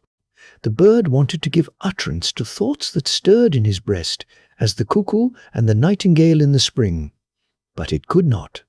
Yet in heaven can be heard the song of praise, even from a worm, and the notes trembling in the breast of the bird were as audible to heaven even as the psalms of David before they had fashioned themselves into words and song. Christmas time drew near, and a peasant who dwelt close by the old wall stuck up a pole with some ears of corn fastened to the top, that the birds of heaven might have feast and rejoice in the happy, blessed time. And on Christmas morning the sun arose and shone upon the ears of corn, which were quickly surrounded by a number of twittering birds. Then, from a hole in the wall, gushed forth in song the swelling thoughts of the bird as he issued from his hiding place to perform his first good deed on earth. And in heaven it was well known who that bird was. The winter was very hard, the ponds were covered with ice, and there was very little food for either the beasts of the field or the birds of the air. Our little bird flew away into the public roads, and found here and there in the ruts of the sledges a grain of corn, and at the halting places some crumbs. Of these he ate only a few, but he called around him the other birds and the hungry sparrows, that they too might have food. He flew into the towns and looked about, and wherever a kind hand had strewed bread on the window-sill for the birds, he only ate a single crumb himself, and gave all the rest to the rest of the other birds. In the course of the winter, the bird had in this way collected many crumbs, and given them to other birds, till they equalled the weight of the loaf on which Inga had trod to keep her shoes clean. And when the last bread-crumb had been found and given, the grey wings of the bird became white, and spread themselves out for flight. "See, yonder is a seagull," cried the children, when they saw the white bird, as it dived into the sea and rose again into the clear sunlight, white and glittering. But no one could tell whither it went then, although some declared it flew straight to the sun. The Goblin and the Huckster. There was once a regular student who lived in a garret and had no possessions, and there was also a regular huckster to whom the house belonged, and who occupied the ground floor. A goblin lived with the huckster, because at Christmas he always had a large dish full of jam, with a great piece of butter in the middle. The huckster could afford this, and therefore the goblin remained with the huckster, which was very cunning of him. One evening the student came into the shop through the back door to buy candles and cheese for himself. He had no one to send, and therefore he came himself. He obtained what he wished, and then the huckster and his wife nodded good evening to him, and she was a woman who could do more than merely nod, for she had usually plenty to say for herself. The student nodded in return as he turned to leave, then suddenly stopped and began reading the piece of paper in which the cheese was wrapped. It was a leaf torn out of an old book, a book that ought not to have been torn up, for it was full of poetry. "Yonder lies some more of the same sort," said the huckster. "I gave an old woman a few coffee berries for it. You shall have the rest for 6pence, if you will." "Indeed I will," said the student. "Give me the book instead of the cheese. I can eat my bread and butter without cheese. It would be a sin to tear up a book like this. You are a clever man and a practical man, but you understand no more about poetry than that cask yonder." This was a very rude speech, especially against the cask, but the huckster and the student both laughed, for it was only said in fun. But the goblin felt very angry that any man should venture to say such things to a huckster who was a householder and sold the best butter. As soon as it was night, and the shop closed, and everyone in bed except the student, the goblin stepped softly into the bedroom where the huckster's wife slept, and took away her tongue, which of course she did not then want. Whatever object in the room he placed his tongue upon immediately received voice and speech, and was able to express its thoughts and feelings as readily as the lady herself could do. It could only be used by one object at a time, which was a good thing, as a number speaking at once would have caused great confusion. The goblin laid the tongue upon the cask, in which lay a quantity of old newspapers. "Is it really true," he asked, "that you do not know what poetry is?" "Of course I know," replied the cask. "Poetry is something that always stands in the corner of a newspaper, and is sometimes cut out, and I may venture to affirm that I have more of it in me than the student has, and I am only a poor tub of the huckster's." Then the goblin placed the tongue on the coffee mill, and how it did go, to be sure. Then he put it on the butter tub and the cash box, and they all expressed the same opinion as the waste paper tub, and a majority must always be respected. "Now I shall go and tell the student," said the goblin, and with these words he went quietly up the back stairs to the garret where the student lived. He had a candle burning still, and the goblin peeped through the keyhole and saw that he was reading in the torn book which he had brought out of the shop. But how light the room was! From the book shot forth a ray of light, which grew broad and full, like the stem of a tree, from which bright rays spread upward and over the student's head. Each leaf was fresh, and each flower was like a beautiful female head, some with dark and sparkling eyes, and others with eyes that were wonderfully blue and clear. The fruit gleamed like stars, and the room was filled with sounds of beautiful music. The little goblin had never imagined, much less seen or heard of, any sight so glorious as this. He stood still on tiptoe, peeping in, till the light went out in the garret. The student no doubt had blown out his candle and gone to bed, but the little goblin remained standing there nevertheless, and listening to the music which still sounded on, soft and beautiful, a sweet cradle song for the student who had lain down to rest. "This is a wonderful place," said the goblin. "I never expected such a thing." "I should like to stay here with the student." And the little man thought it over, for he was a sensible little spirit. At last he sighed, "But the student has no jam." So he went downstairs again into the huckster's shop, and it was a good thing he got back when he did, for the cask had almost worn out the lady's tongue. He had given a description of all that he contained on one side, and was just about to turn himself over to the other side to describe what was there, when the goblin entered and restored the tongue to the lady. But from that time forward, the whole shop, from the cash-box down to the pine-wood logs, formed their opinions from that of the cask, and they all had such confidence in him, and treated him with so much respect, that when the huckster read the criticisms on theatricals and art of an evening, they fancied it must all come from the cask, But after what he had seen, the goblin could no longer sit and listen quietly to the wisdom and understanding downstairs. So, as soon as the evening light glimmered in the garret, he took courage, for it seemed to him as if the rays of light were strong cables drawing him up, and obliging him to go and peep through the keyhole, and, while there, a feeling of vastness came over him, such as we experience by the ever-moving sea, when the storm breaks forth, and it brought tears into his eyes. He did not himself know why he wept, yet a kind of peasant feeling mingled with his tears. How wonderfully glorious it would be to sit with the student under such a tree! But that was out of the question. He must be content to look through the keyhole, and be thankful for even that. There he stood on the old landing, with the autumn wind blowing down upon him through the trapdoor. It was very cold, but the little creature did not really feel it, till the light in the garret went out, and the tones of music died away.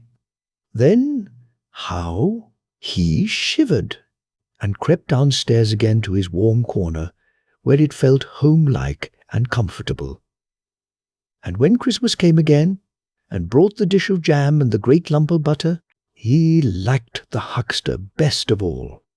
Soon after, in the middle of the night, the goblin was awoke by a terrible noise and knocking against the window shutters and the house doors, and by the sound of the watchman's horn, for a great fire had broken out, and the whole street appeared full of flames. Was it in their house or a neighbour's? No one could tell, for terror had seized upon all. The huckster's wife was so bewildered that she took her gold earrings out of her ears and put them in her pocket, that she might save something at least. The huckster ran to get his business papers, and the servant resolved to save her blue silk mantle, which she had managed to buy. Each wished to keep the best things they had. The goblin had the same wish, for, with one spring, he was upstairs and in the student's room, whom he found standing by the open window and looking quite calmly at the fire, which was raging at the house of a neighbour opposite. The goblin caught up the wonderful book which lay on the table and popped it into his red cap, which he held tightly with both hands. The greatest treasure in the house was saved, and he ran away with it to the roof and seated himself on the chimney. The flames of the burning house opposite illuminated him as he sat, both hands pressed tightly over his cap, in which the treasure lay. And then he found out what feelings really reigned in his heart, and knew exactly which way they tended. And yet, when the fire was extinguished, and the goblin again began to reflect, he hesitated and said at last, "I must divide myself between the two. I cannot quite give up the huckster because of the jam." And this is a representation of human nature. We are like the goblin. We all go to visit the huckster because of the jam, the golden treasure. The drummer's wife went into the church. She saw the new altar with the painted pictures and the carved angels. Those upon the canvas and in the glory over the altar were just as beautiful as the carved ones, and they were painted and gilt into the bargain. Their hair gleamed golden in the sunshine, lovely to behold, but the real sunshine was more beautiful still. It shone redder, clearer through the dark trees when the sun went down. It was lovely thus to look at the sunshine of heaven. And she looked at the red sun, and she thought about it so deeply, and thought of the little one whom the stork was to bring, and the wife of the drummer was very cheerful, and looked, and wished that the child might have a gleam of sunshine given to it, so that it might at least become like one of the shining angels over the altar. And when she really had the little child in her arms, and held it up to its father, then it was like one of the angels in the church to behold. With hair like gold, the gleam of the setting sun was upon it.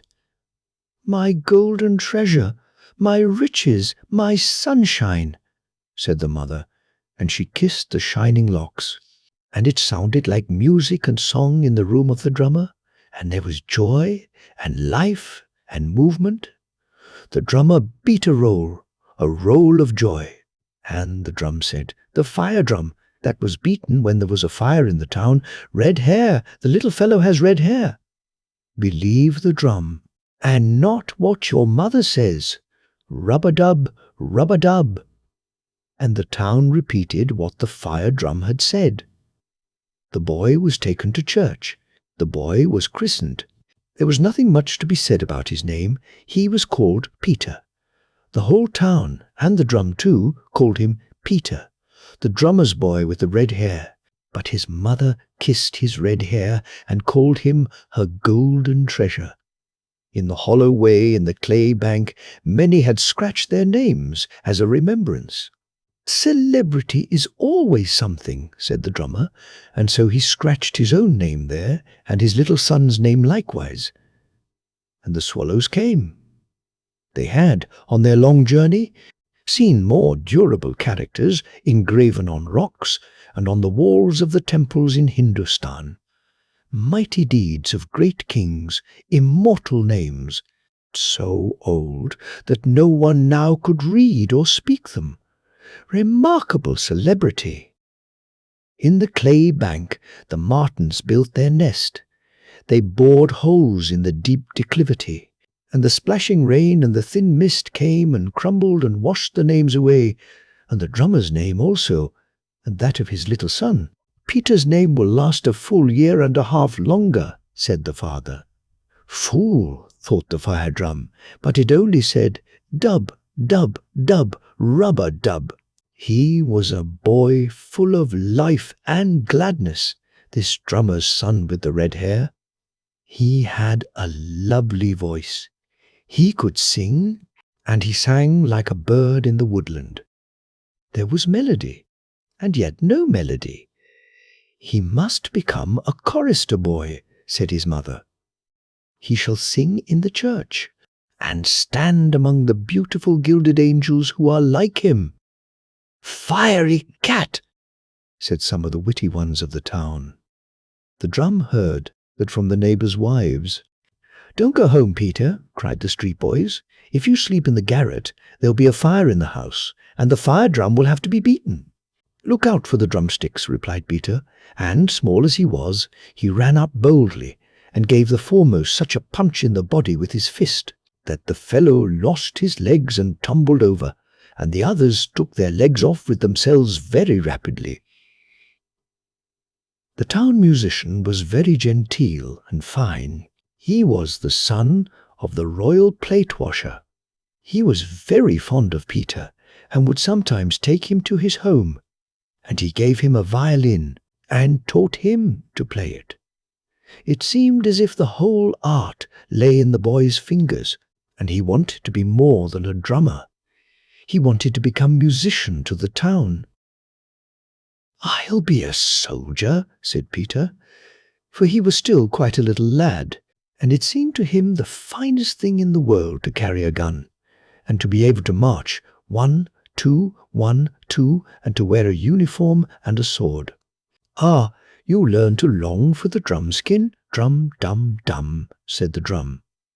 "Yes, if he could only march his way up to be a general," observed his father. "But before he can do that, there must be war." "Heaven forbid," said his mother. "We have nothing to lose," remarked the father. "Yes, we have, my boy," she retorted. "But suppose he came back a general," said the father. "Without arms and legs," cried the mother. "No, I would rather keep my golden treasure with me." Drum-dum-dum. The fire drum and all the other drums were beating, for war had come. The soldiers all set out, and the son of the drummer followed them. "Redhead, golden treasure." The mother wept. The father in fancy saw him famous. The town musician was of opinion that he ought not to go to war, but should stay at home and learn music. "Redhead," said the soldiers, and little Peter laughed. But when one of them sometimes said to another, "Foxy," he would bite his teeth together and look another way into the wide world. He did not care for the nickname. The boy was active, pleasant of speech, and good-humoured. That is the best canteen. said his old comrades, and many a night he had to sleep under the open sky, wet through with the driving rain or the falling mist, but his good humour never forsook him. The drumstick sounded, rub-a-dub, all up, all up. Yes, he was certainly born to be a drummer. The day of battle dawned. The sun had not yet risen, but the morning was come. The air was cold, the battle was hot, there was mist in the air, but still more gunpowder smoke. The bullets and shells flew over the soldiers' heads, and into their heads, into their bodies and limbs, but still they pressed forward.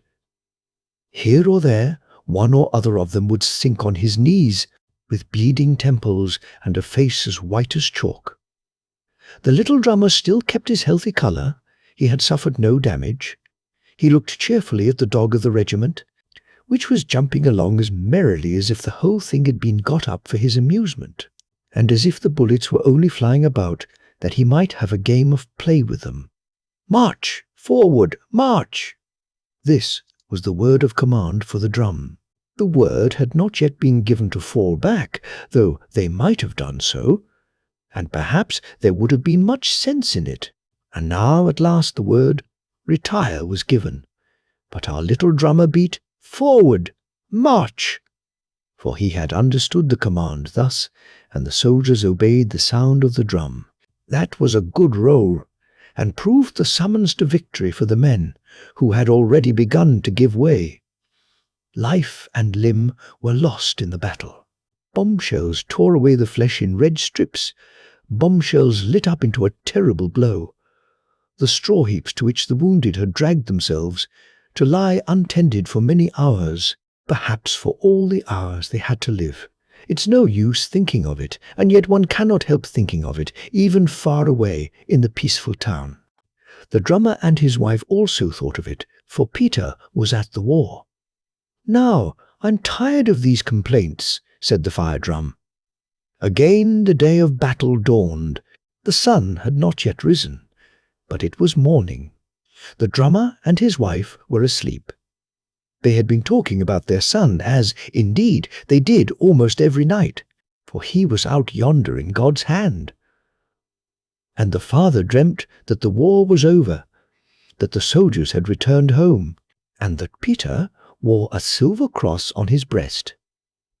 But the mother dreamt that she had gone into the church, and had seen the painted pictures and the carved angels with the gilded hair, and her own dear boy, the golden treasure of her heart, who was standing among the angels in white robes, singing so sweetly, as surely only the angels can sing, and that he had soared up with them into the sunshine, and nodded so kindly at his mother. "My golden treasure!" she cried out, and she awoke. "Now the good God has taken him to himself." She folded her hands, and hid her face in the cotton curtains of the bed, and wept. Where does he rest now? Among the many in the big grave that they have dug for the dead? Perhaps he's in the water, in the marsh. Nobody knows his grave, no holy words have been read over it. And the Lord's Prayer went inaudibly over her lips. She bowed her head, and was so weary that she went to sleep.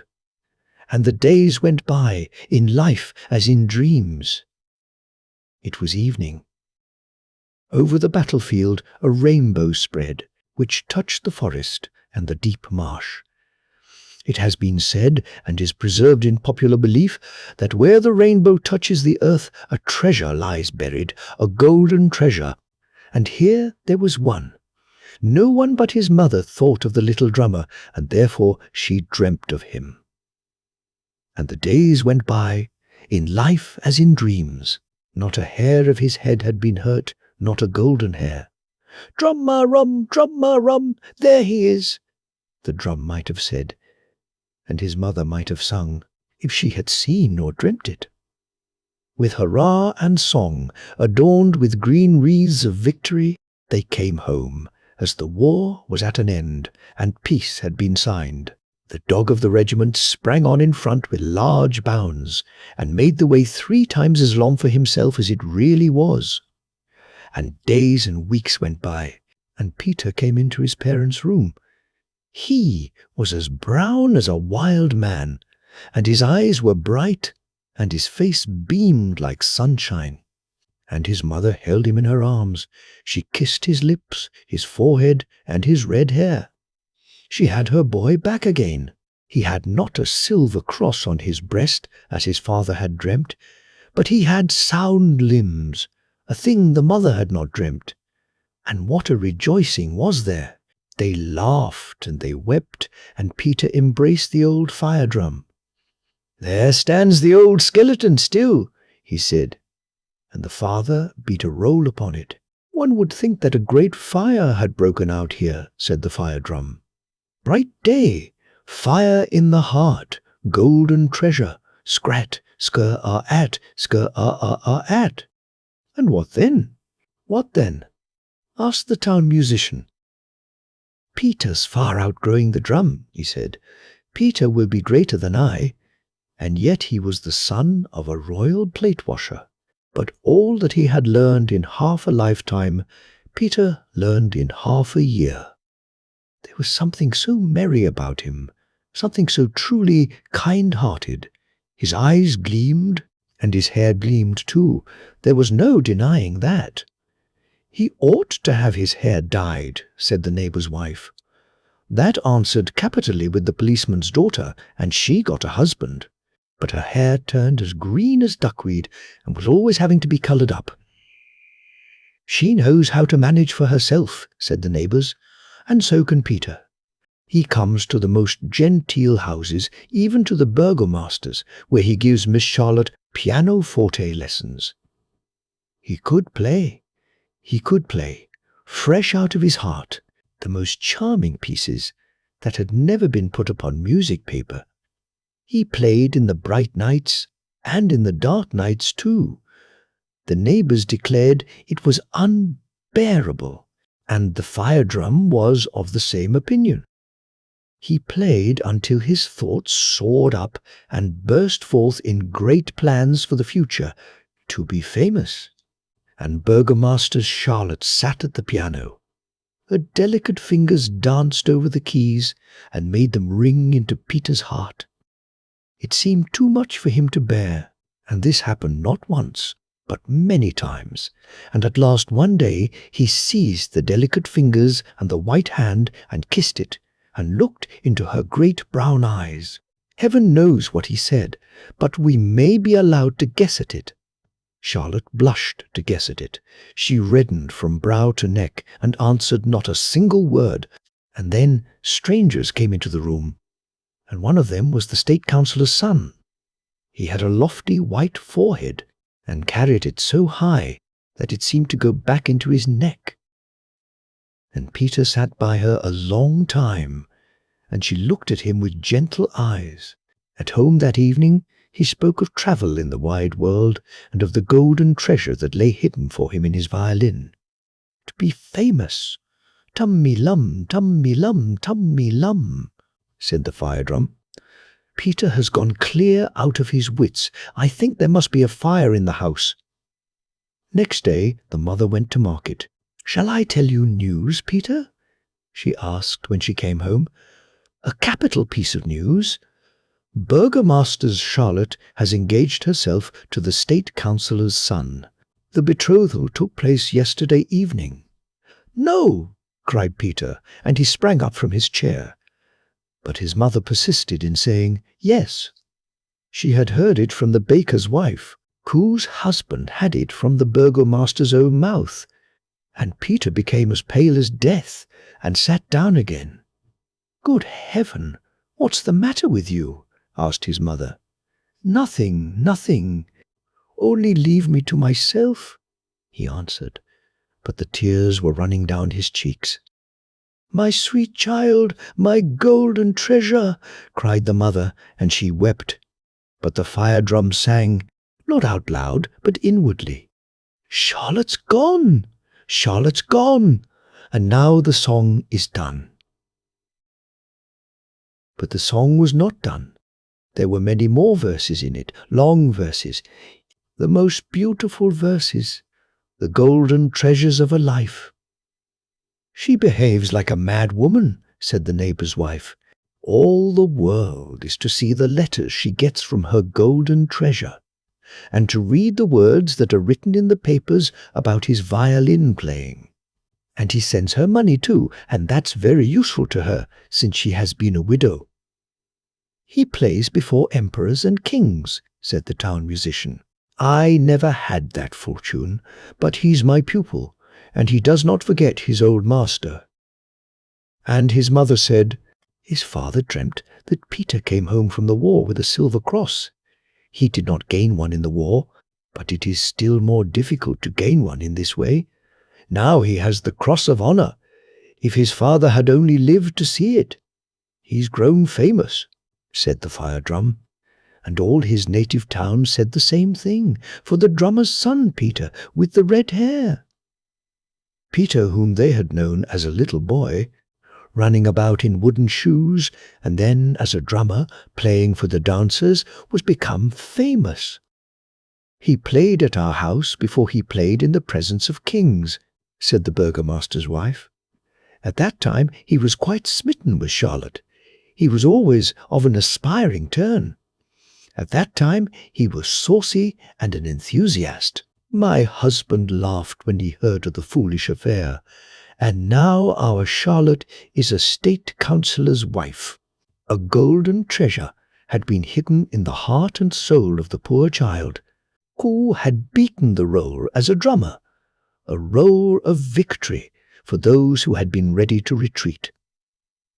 There was a golden treasure in his bosom, the power of sound. It burst forth on his violin, as if the instrument had been a complete organ, and as if all the elves of a midsummer night were dancing across the strings. In its sounds were heard the piping of the thrush and the full, clear note of the human voice. Therefore the sound brought rapture to every heart, and carried his name triumphant through the land. That was a great firebrand, the firebrand of inspiration.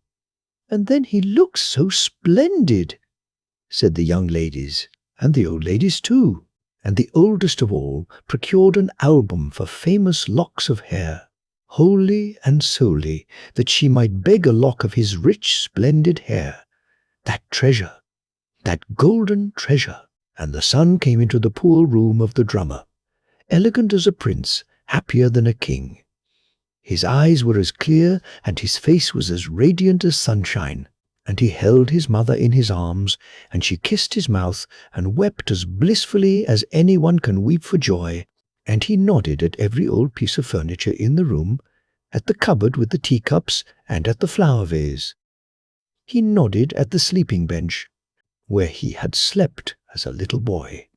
But the old fire drum he brought out, and dragged it into the middle of the room, and said to it and to his mother, "My father would have beaten a famous roll this evening. Now I must do it." And he beat a thundering roll call on the instrument, and the drum felt so highly honored that the parchment burst with exultation. "He has a splendid touch," said the drum. "I've a remembrance of him now that will last. I expect that the same thing will happen to his mother from pure joy over her golden treasure." And this is the story of the golden treasure.